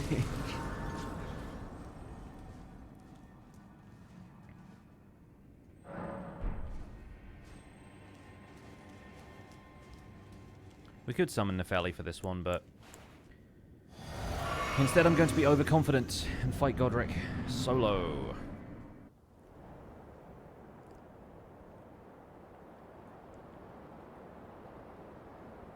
Mighty dragon, thou'rt a true born heir.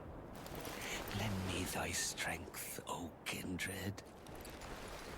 Deliver me unto greater heights. Anybody else get their strength delivered? Well, Forgot to upgrade the flask. I've already got like plus... No, not plus upgrades. I mean, I've got... I think I need multiple golden seeds now. I think I need 3 golden seeds. I've only got like 1. I've got like 7 flasks total though. I command thee, Door dashing my ascension to I godhood. am Yes. the lord of all that is golden. Say hello to Godrick, everyone. Oh, greasing this weapon is going to be pretty good, I think.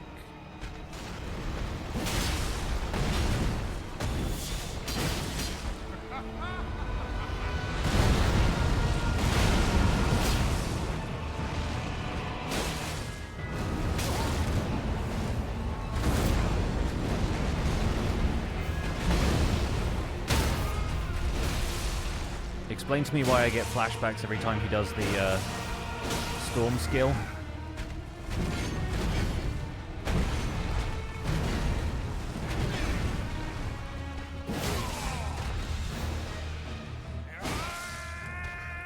Prime a couple more for the next bleed. Nice. Say goodbye to Godrick instead. Well, that's where we're at right now, yeah.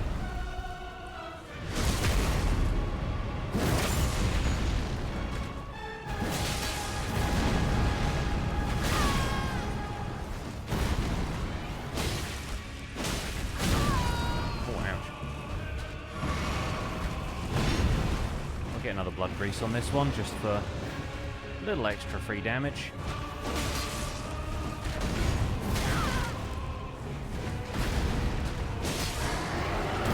Oh, I got grabbed. I don't think it's going to deal enough damage to me right now. Yeah, not even close. That might, though.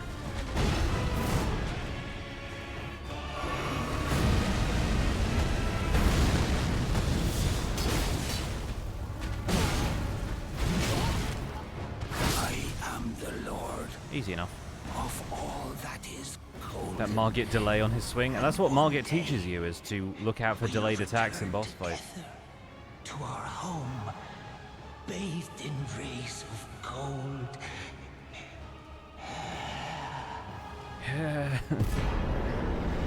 And then he was gone.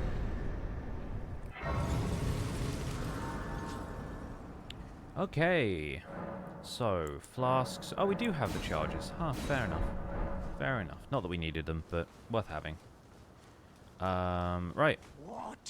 Hello, Gostock. Oh, he got what I tell you though. He had.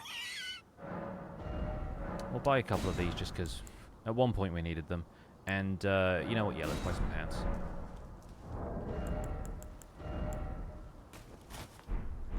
There we go. No more cheeks.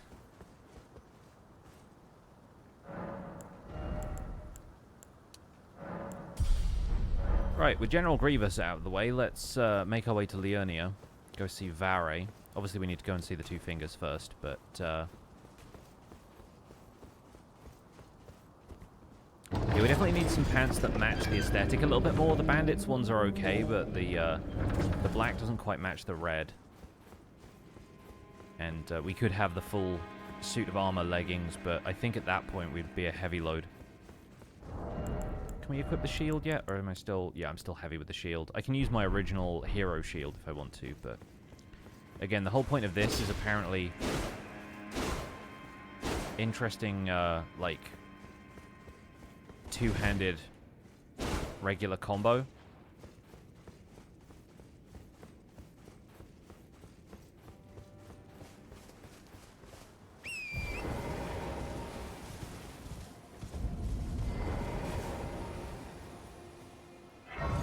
We actually need to backtrack through Stormvale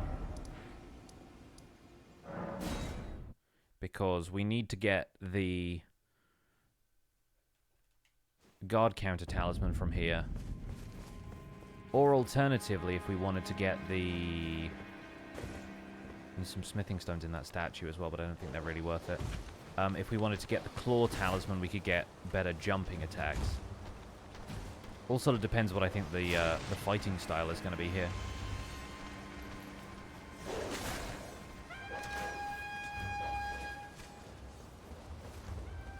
Kind of rare that we end up going this way through Stormvale.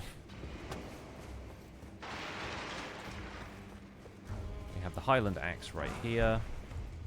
Big Ugly is patrolling in the room, but we'll ignore him. Might as well come in here and get this. For some nice words for Roderica.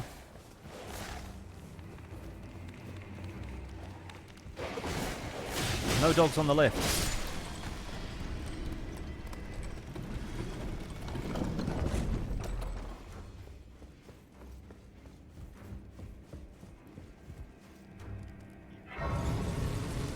So the question is, Claw Talisman or Guard Counter Talisman?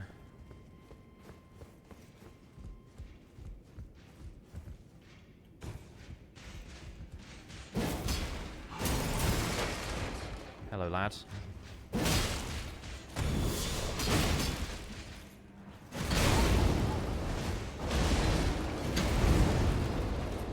know what this weapon has? A unique two-handed R1.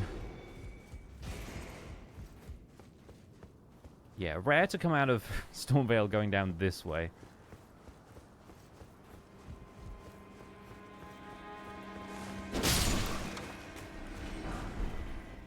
Oh, another silver pickled foulfoot. That's good to know. Good to know that's where we get that.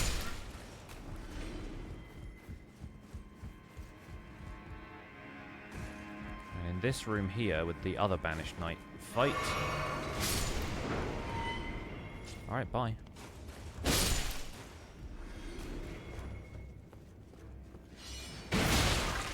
We don't get locked into because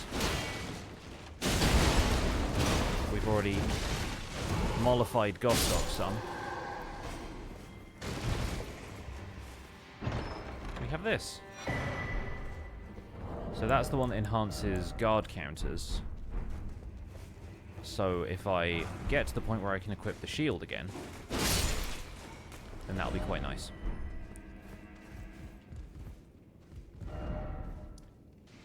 And from here, let's go to the Rampart Tower to get the Claw Talisman so we have options. I guess there's also the Axe Talisman. Get that from the Mistwood.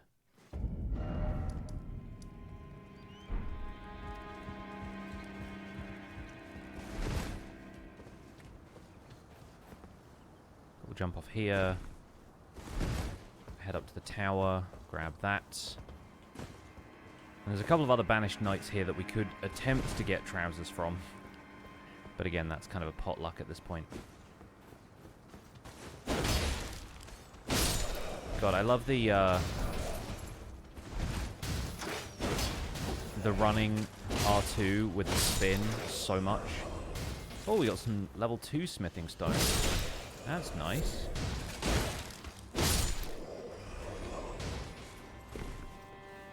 How much content do I clear for these playthroughs? Usually the bare minimum. 2 Shard Bearers, go straight to Lanedell, go to Mountaintops, Fire Giant, Farum Azula, end the game. But then I set little optional objectives every so often. Like we did a full run of the base game and the DLC to get all of the sorceries for the Astrologer's Staff playthrough, because that was starter gear, so we had it basically like right at the beginning of the game with the Astrologer starting class. And so, yeah, sometimes I'll choose to throw in a bunch of extra stuff. Other times I just want to clear the weapon and move on to the next one. But there are definitely some which are more interesting to play with than others, so I try and have a good go of it with some of them. Like eventually we'll do a finger seal or claw mark seal. I think for claw mark seal we're going to get every reward that Geraint gives you for the Deathroot collection quest, because that's thematically appropriate for it, right? Like we'll do some fun stuff like that.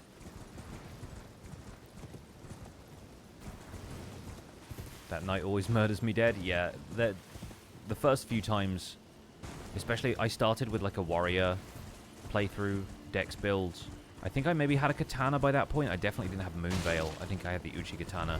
Did not know about leveling up, and that was a really difficult fight with upgraded weapons.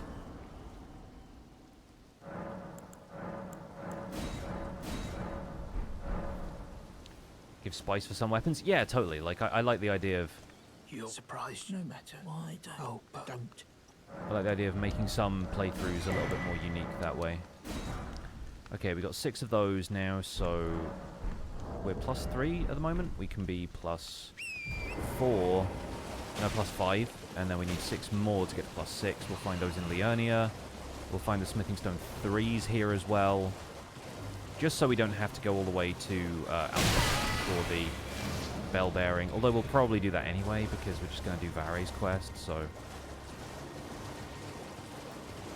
yeah, maybe I won't worry too much about that then. There's definitely going to be some easy smithing stones around here, so we might as well get those. Who else hates Draconic Tree Sentinels? Most people at first, but honestly I find them pretty fun to fight these days because they're fun to dunk on.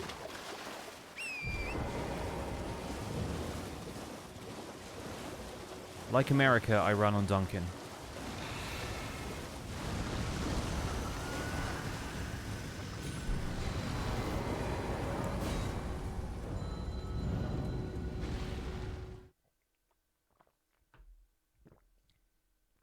Right. Now we are here.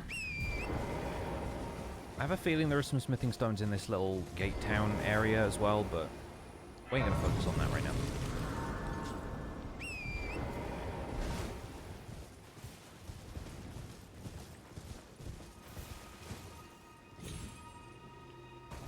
Oh yeah.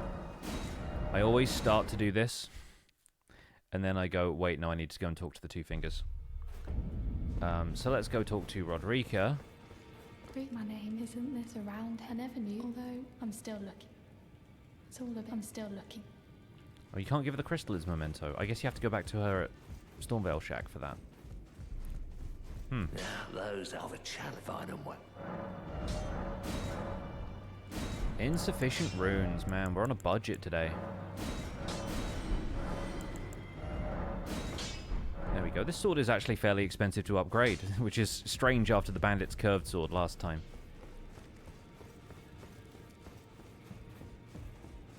You can't buy regular smithing stones from EG, you can only buy somber smithing stones, and this isn't a somber weapon, so... Let's great anchor until it was to drag across the far, but the Greatsword seek to become lethal.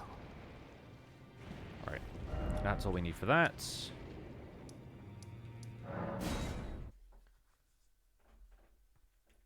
Phase 1's alright after they start spamming lightning and stuff, it's bad, yeah. Yeah, there's a couple of those attacks that still catch me off guard, and I've been playing through this game ridiculous amounts lately. I think that rune bear has glowing eyes, but I don't want to fight it.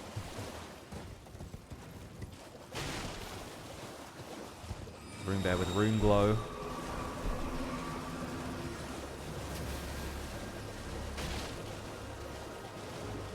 For once, we don't need the dexterity crystal tier, because this is a pure strength build as far as I'm concerned. No need for dex, unless I'm trying to avoid fall damage or something. Who knows? What's up, Varre? You claim what? My words are truly, I believe, even that's the... Oh. And give it a try. And if it I've high... Alright. Now...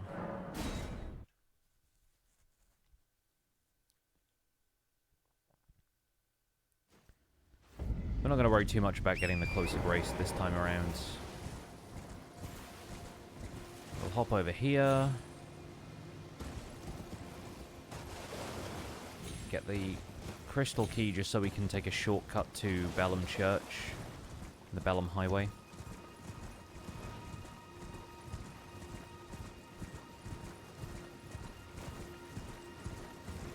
And we'll get some other smithing stones from the gazebos on the way.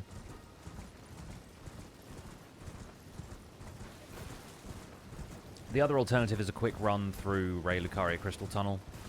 So maybe we can do that. But that'll get us a few smithing stone 3s, which we'll be able to buy in a second anyway, so...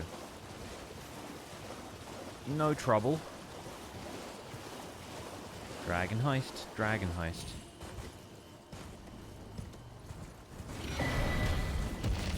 Successful dragon heist.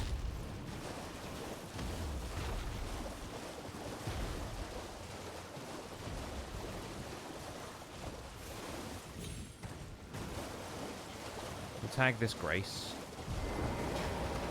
I think there's some smithing stones next to where those riders are over there in the mist.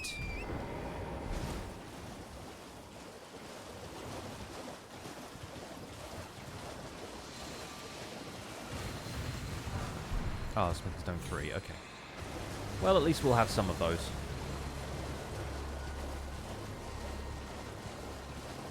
There's definitely some in this gazebo here, too. But that is also surrounded by the hateful crustaceans. Excuse me, sirs.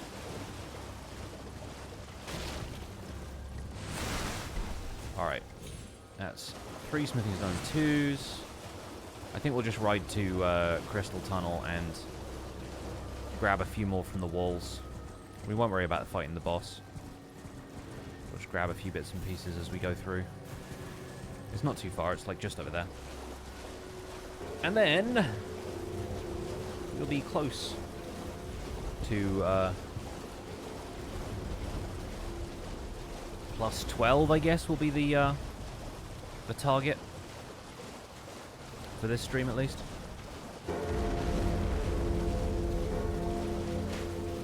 Then we'll need to get hold of a longbow and the gold scarab. Gold scarab should be easy enough with this weapon, I feel like. Wait, are we over here? I forget where the entrance to this is when I'm coming from across the lake. No, it's back that way. It's by those trees, not those trees.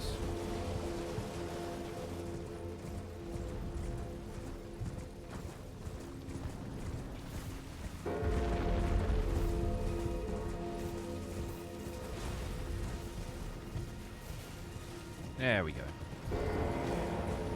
They all look the same. They do.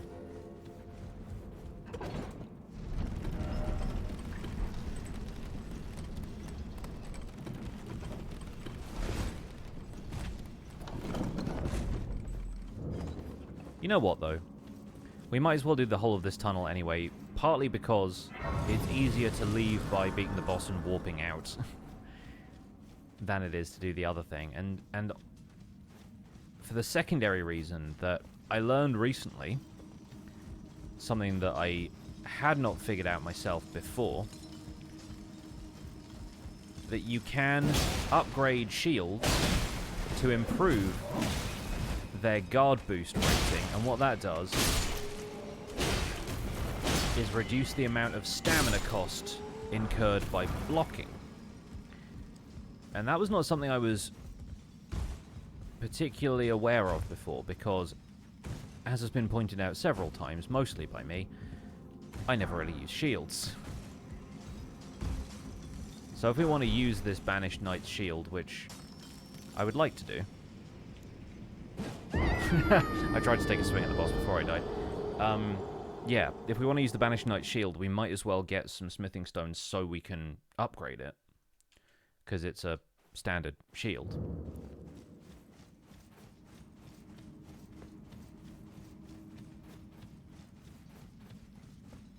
And so having the bell bearing for these smithing stones might be for the best anyway.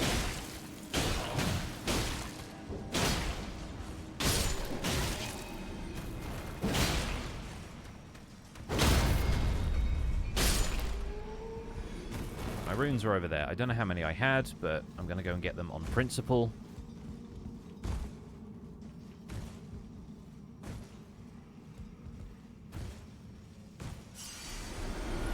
$470 runes. Saved. Because I was salty about dying. Okay.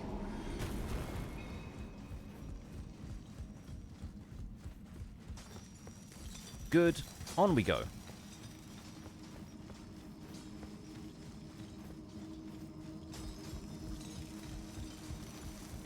We will save ourselves some scratch by hopping down here and getting this rune, or this stone, rather.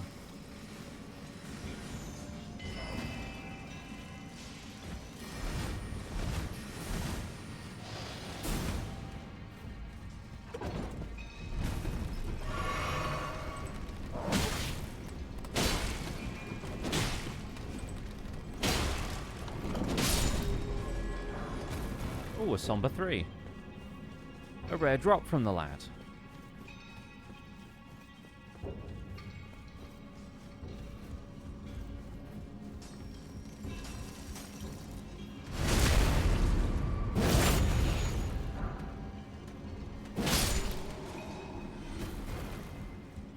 Alright, I think that should be enough to upgrade this sword now.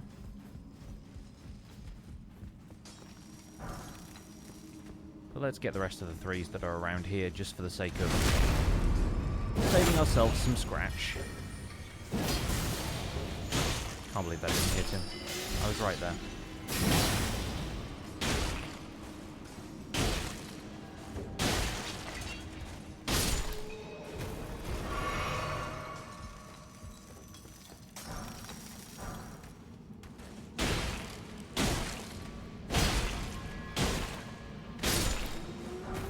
Oh, it swings well, this one.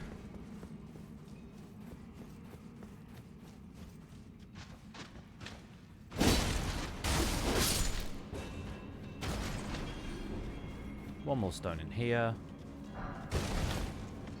Just for good measure. And we'll ignore those two. So we can keep running.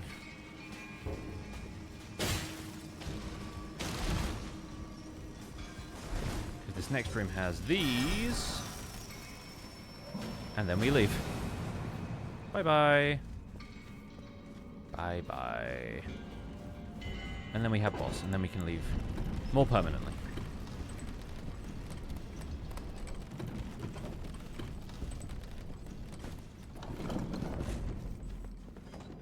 Don't know what we'll need the Somber for, but I'll have it just in case.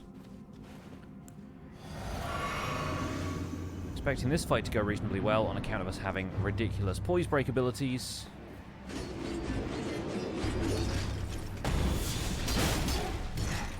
that throw the enemy literally into the air.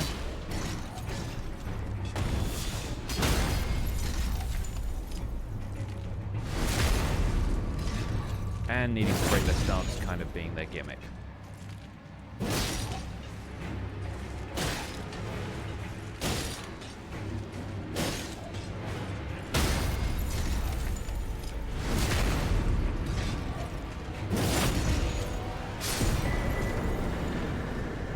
Okay, that's that. I think we're just good to travel to Altus now. With a quick stopover in the Church of Inhibition for the usual errand.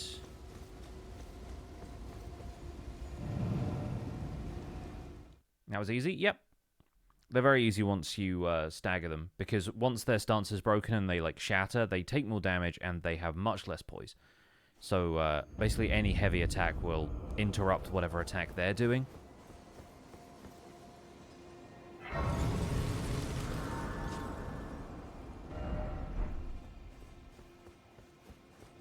For a solid 30 seconds, I thought you were beating it with a plank of wood. This sword is pretty hefty. I like how the blade is designed. Like, it's a really interesting, almost like gemstone cut towards the end. You know? Like, it's got this kind of three-pointed situation happening. We won't need the grace here because we're just going to ride on past. I only want to come back here if we're doing all bosses, and I wanted to fight the Knight's Cavalry, but I don't.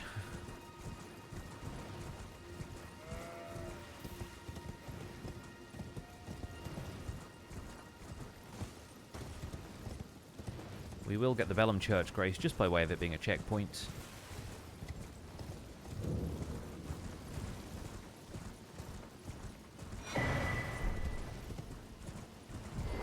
Because occasionally we fall off a cliff or get trebucheted.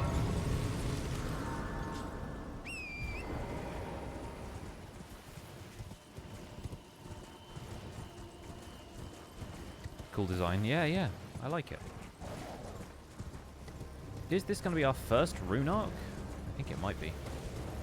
I've not acquired a great deal of them in these recent adventures, but I also haven't needed a great deal of them either.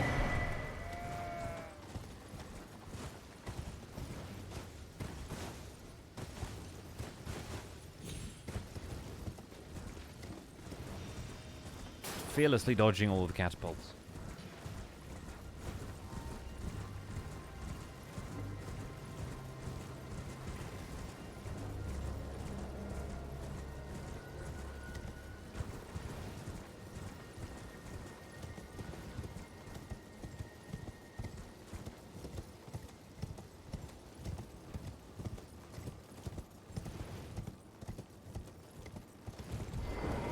The question is, do I think I can take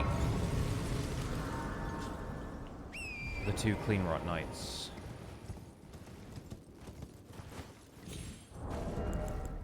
With my current setup, probably.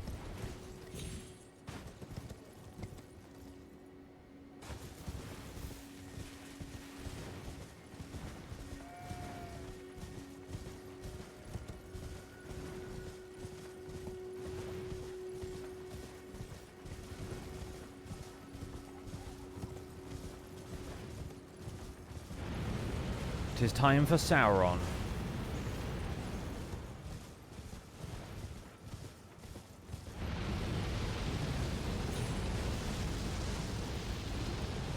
I read that sentence very incorrectly. I can see how.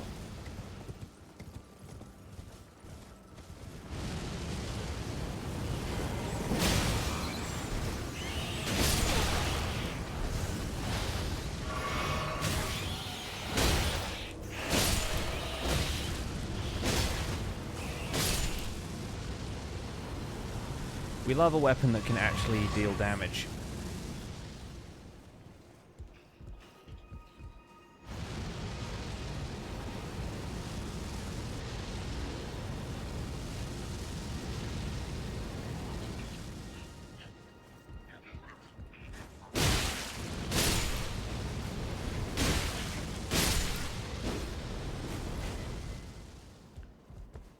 Bye, Shibriri.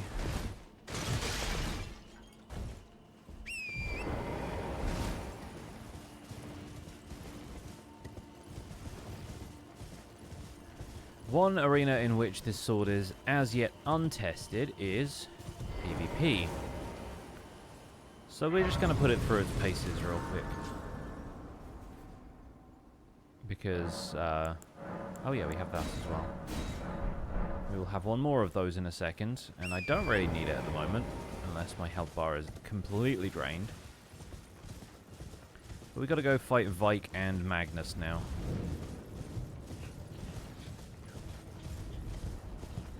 Frenzied Flame Village.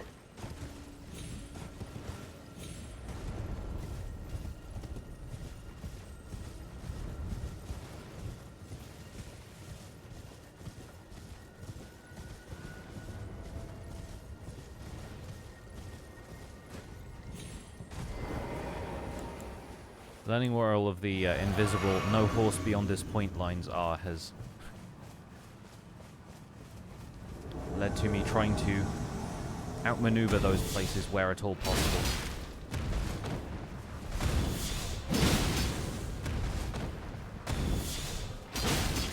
I feel like I'm going to tank a couple of madness hits here just for the pleasure of tossing Vike into the air over and over again.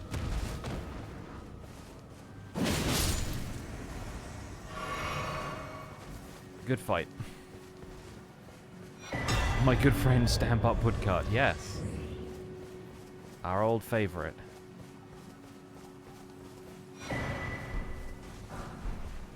Hey, some more pants. Alright. That worked well against Vike. Magnus is a different beast.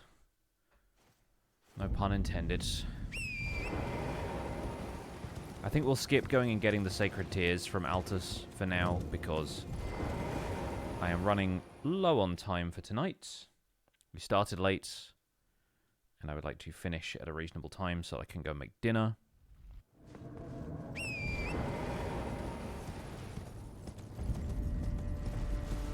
Fortunately, unlike the last two runs, we have no need to kill Millicent on this one.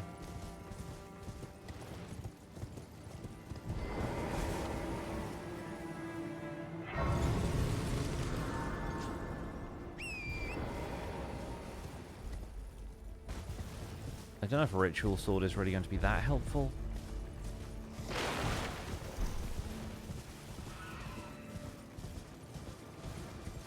So we'll skip over the stuff I normally get the DLC route done with.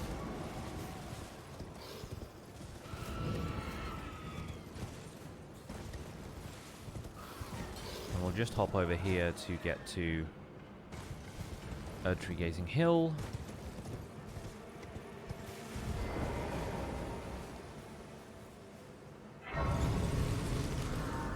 Stamp Up Woodcut is the light version of Giant Hunt? Yes.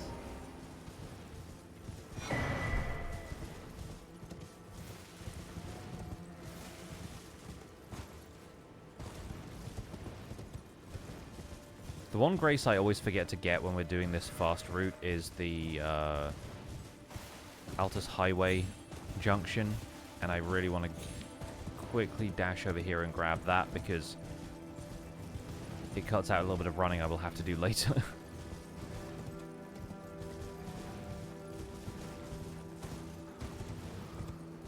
It's also really not far away from this Golden Seed, so I figure we might as well take the detour now. Save myself the running when we come back up here to run through Lanedale. And get like 7 additional Golden Seeds or whatever it is.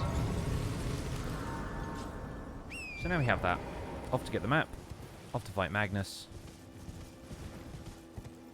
And then we should have access to Mogwin.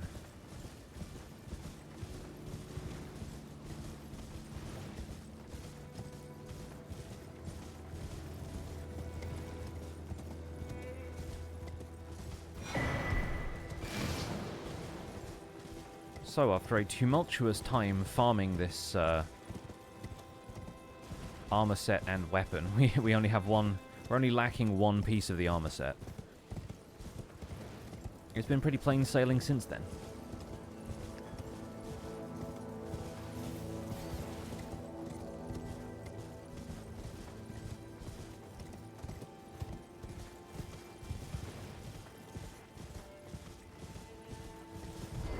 What do you have?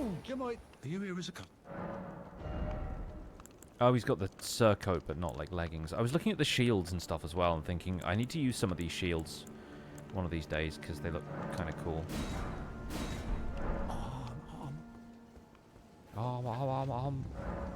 You're fine, mate. You're fine. Does beating Magnus allow you entry to Mogwins? Well, once you've done that, the only thing that Varre asks you to do is go and get the blood of a maiden, and then that's easy enough to do because we just did Church of Inhibition, or you can go back and fight Grafted Scion and get the blood of a maiden from the original church you start at, or the Chapel of Anticipation, or whatever it is. So, fighting Magnus is the only, like, barrier to entry. Or alternatively, you invade people 5 times, but yeah, Magnus is just the offline way to do it, or the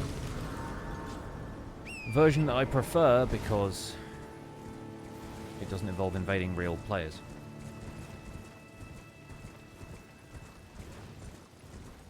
Especially at a low level.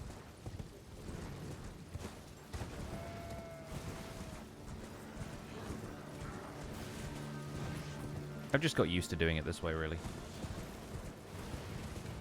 But yeah, Varre is like, hey, use these invasion items, and you're meant to use them for PvP, but then they added this in here as an offline option for how to do it, because if you do this invasion, which is just out on the map without you needing to do anything for Volcano Mana, where you'd be using the Recusant's Finger instead of the Bloody Finger.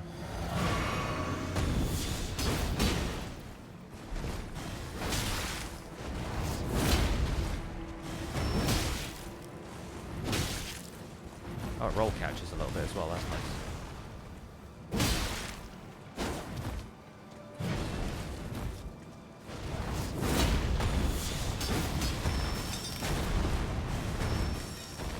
We're just trading flashy abilities now.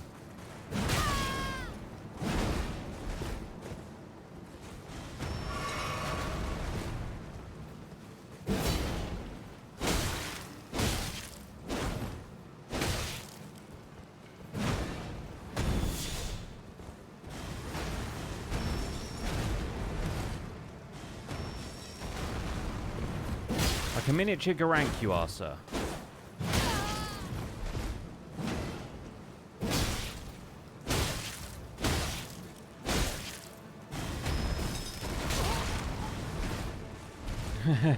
He threw the pocket sand the wrong direction. Almost had me. Was that added in an update? Yeah, it was added in, like, probably 1.04 or something like that.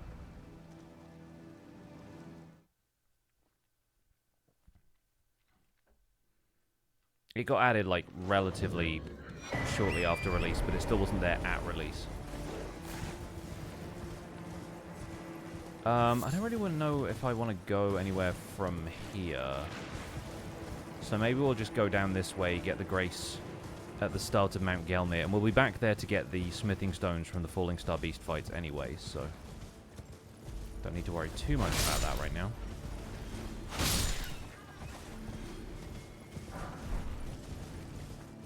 More blood grease.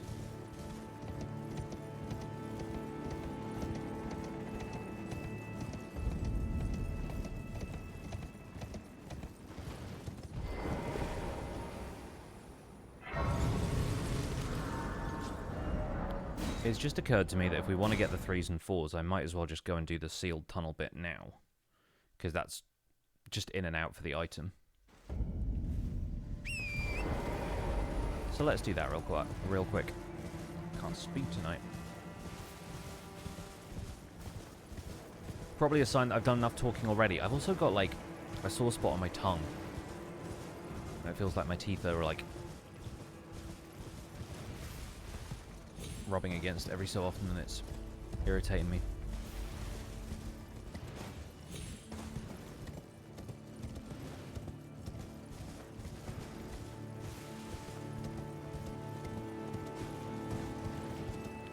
avoid a rune bear.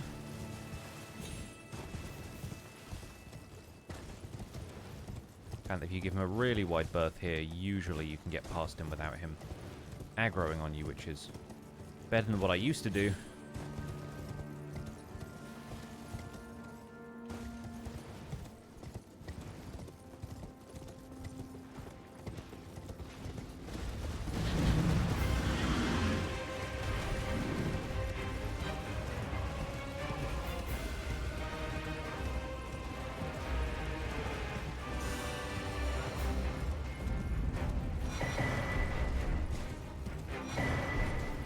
Tree Sentinel.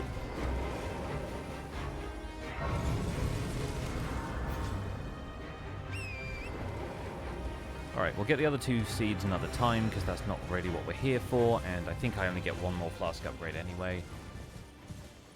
Instead, we will go to Sealed Tunnel, we will get Bell Bearing, we will probably earn some more runes before we make a full upgrade. But then we can also get 5s and a couple of 6s from Celia Crystal Tunnel. We can fight the Falling Star Beast outside of Lanedale. We can fight the one on Mount Gelmir.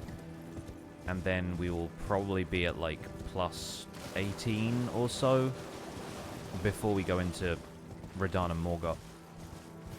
Which is good going, I think.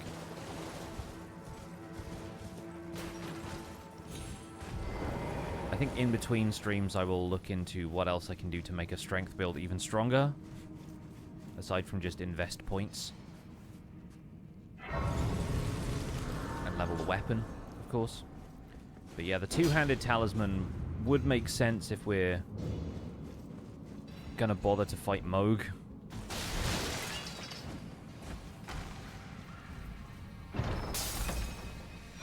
Oh, interestingly, while we're here, I guess we could do this part.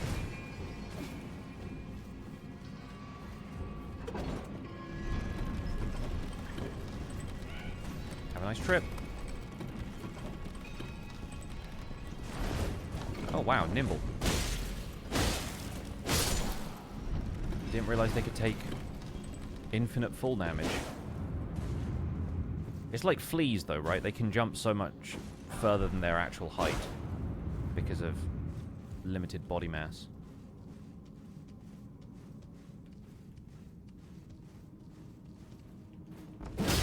Plunging attack.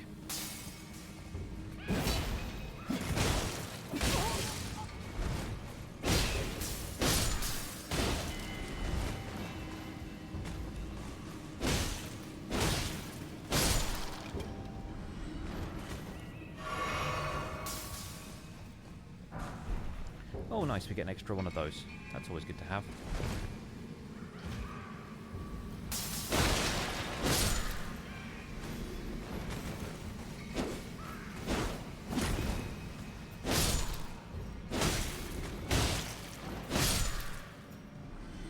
So the abductor got stuck behind the ladder for that.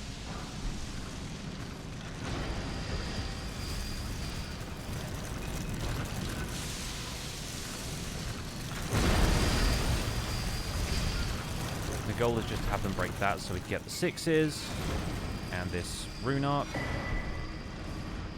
And then we leave. Bye-bye. Wonder if fleas have a terminal velocity. Good question. Lena's B, thank you so much for the Prime sub. Really appreciate the brand new sub to the channel. Enjoy your emotes and your sub badge. Welcome to the Pixels.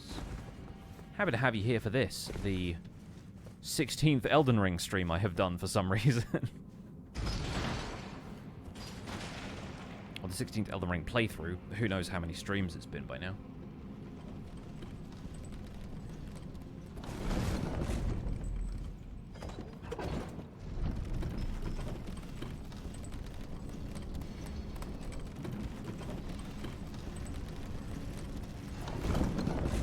Times 4 or so, yeah. Some of them went to like 12 or 13, I think, because of additional objectives.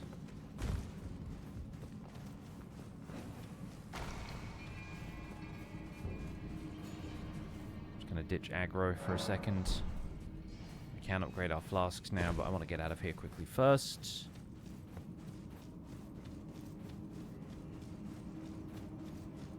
There we go. see Varre. We have the map for Lanedale now. Ah, my lambkin. I'm so glad you're enjoying the little gift I gave you.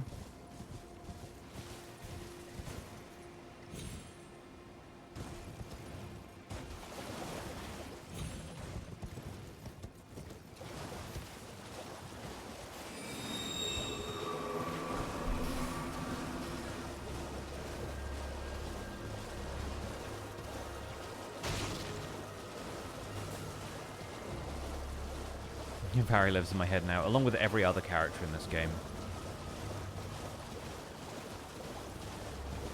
Foul tarnished. Oh, I'm glad. You have a... I wish to a knight luminary... So. Now. For your... Normally this... But... The blood of anyone's maiden will do. Good, I have one in mind. Hardened foes.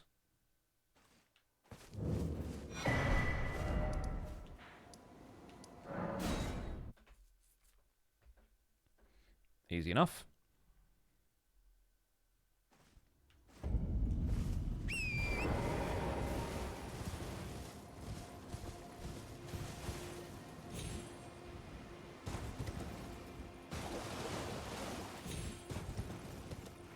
Long and arduous journey for a red cloth, I know.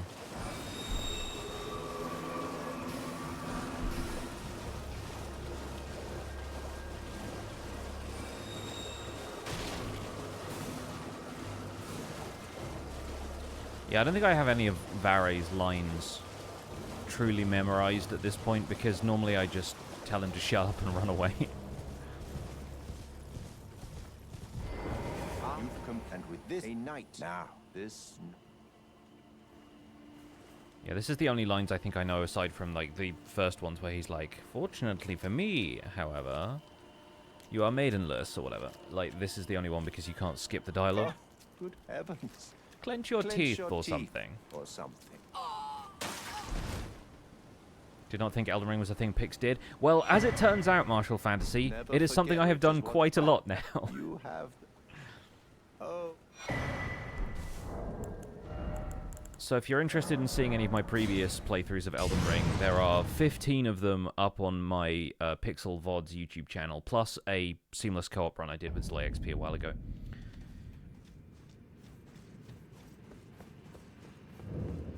The aimbot flowers, yeah. Okay, so we have Mogwin Palace map. We have Mogwin Palace Grace. 15? Yeah, this is the 16th.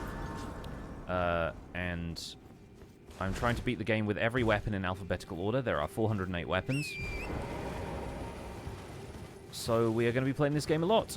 I don't know if I will actually make it to a full 408, but, you know, it's fun to find out. One of the other things I was considering for this playthrough, since at this point we don't have a whole lot to prove in terms of, like, beating the game without summons, I was wondering if we could go and find the Banished Knight Oleg summon, which I think is in one of the catacombs somewhere, possibly a tree spirit fight or something like that. Is it Banished Knight Oleg? It's the one with the two swords. He's basically the Chad guy from Castle Sol. I want him. If his name is Banished Knight and this is the Banished Knight's Greatsword playthrough, we could do that. We could also save it for Halberd, of course, but... Right. We have this. I'll add to the flasks while I'm here. The last thing we're going to do, because we've now got this, is we'll go to Caelid's. I don't have any great graces in Caelid. We'll use this one. Yeah, I'll go to Caelid. I'll try and get the Gold Scarab Talisman before we wrap up. And then, yeah, I won't end up doing that boss fight off camera. Once more for old time's sake, though.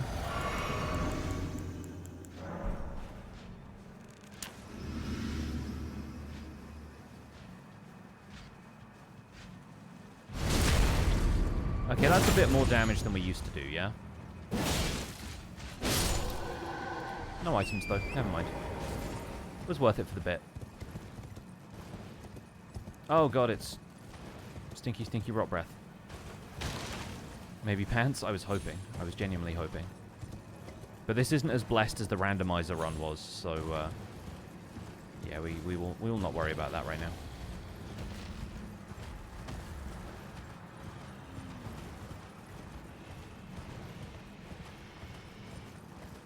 I think the only way we make strength run stronger aside from occasional talismans is just to invest points in faith and get Golden Vow and Flame Grant Me Strength and the usual, like, buff routine going, right?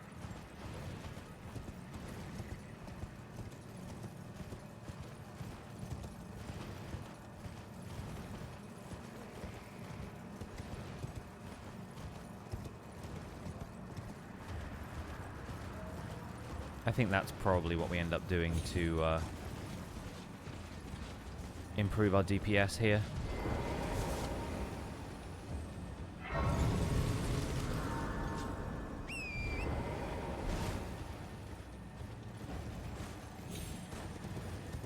Do not need Lifesteal Fist. We're aiming for that little outcropping over there. Ignore the pests. They are the worst.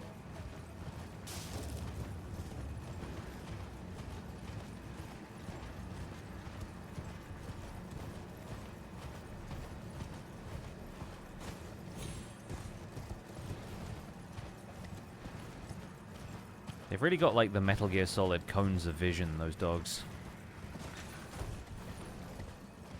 They're like, I'm a predator. My eyes are on the front. If you're to the side of me, I cannot see you.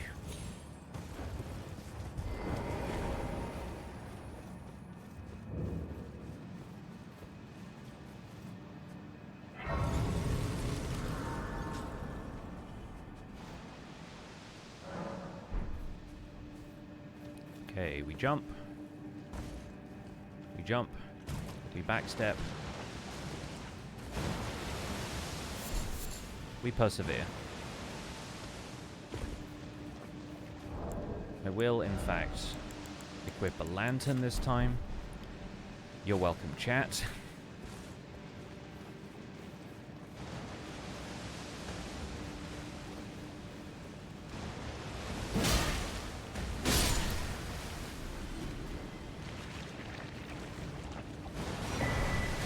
Figured we might as well get that instead of buying a bow.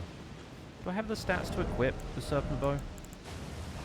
15 dex, okay. Well, I should still be able to fire it, I just won't be able to do damage. And damage is not a prerequisite for killing the bird at Mogwin, so I've just saved myself the cost of a longbow, which will be immaterial once we actually start farming the bird, but never mind. Oh, I was hoping he was going to drop some pants. Unlikely. I think the mushroom set is something you find somewhere, but...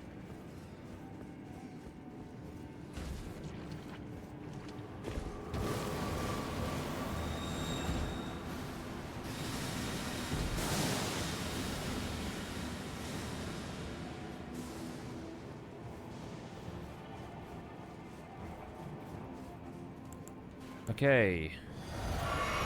Time for Behold Fat Coin Purse.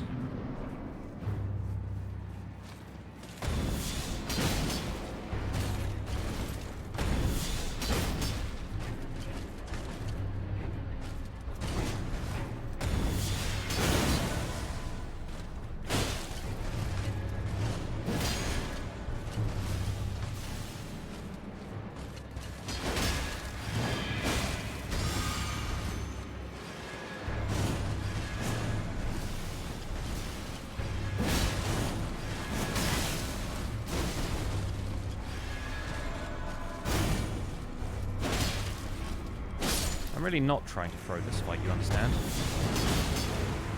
I'm trying to throw you!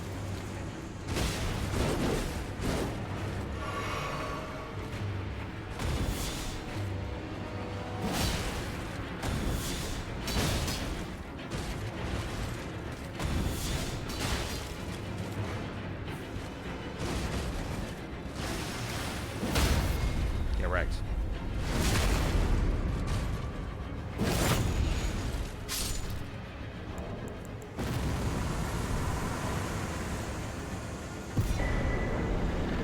Thank you for your time, sirs, or madams. Where's the exit? There we go. Well, I can just walk out here, so, yeah, to the Mogwin Palace bird farm, I guess.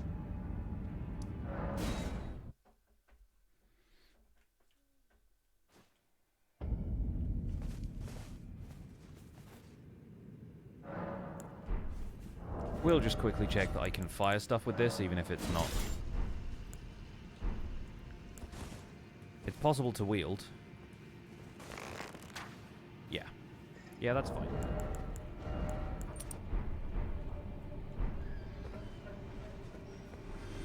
Alright, we're in business. And, yeah, some of this is going to go into strength sooner or later. Obviously, this isn't scaling super high with strength yet. It will probably end up as a C scaling eventually, but considering it needs 9 dex to wield, it's fine. I only need 1 more dex technically to wield this because I have Radagon's Sword Seal equipped. But either way, that's where we're going to wrap up the stream for today, folks. We are pretty much most of the way there. We need to go and fight Radahn and everybody next time, but that should be plain sailing, I think, from that point. Thank you so much for joining me for today's streams. Excited to have the Pale Garden in Minecraft now, and I'm sure we will see more of that on streams in the next little while. I'm going to send you folks over to somebody else who's streaming here on Twitch as we wrap up for the day. Oh my goodness, the longest Johns are playing Elden Ring. Oh, it's Sam's stream. Nice. Okay, cool. Yeah, I will send you folks over to Longest John's Gaming. Is that the full channel title? Yeah, great. Okay, cool. Mon the Johns. Yeah, I'll send you folks over there to continue watching some Elden Ring. Looks like he's in the DLC. Enjoying the oh mother gesture, having just found it. Awesome. All right, go say hi to Sam for me. You can use your Pixel Hype emotes and the hashtag PixelRaid to show some love. I'll be back on Thursday, maybe, but we might do other stuff on Thursday. I can't remember exactly how things are working out for me. But anyway, if you guys see me soon, you will see me then. Until then, take care, have a good one. Bye for now.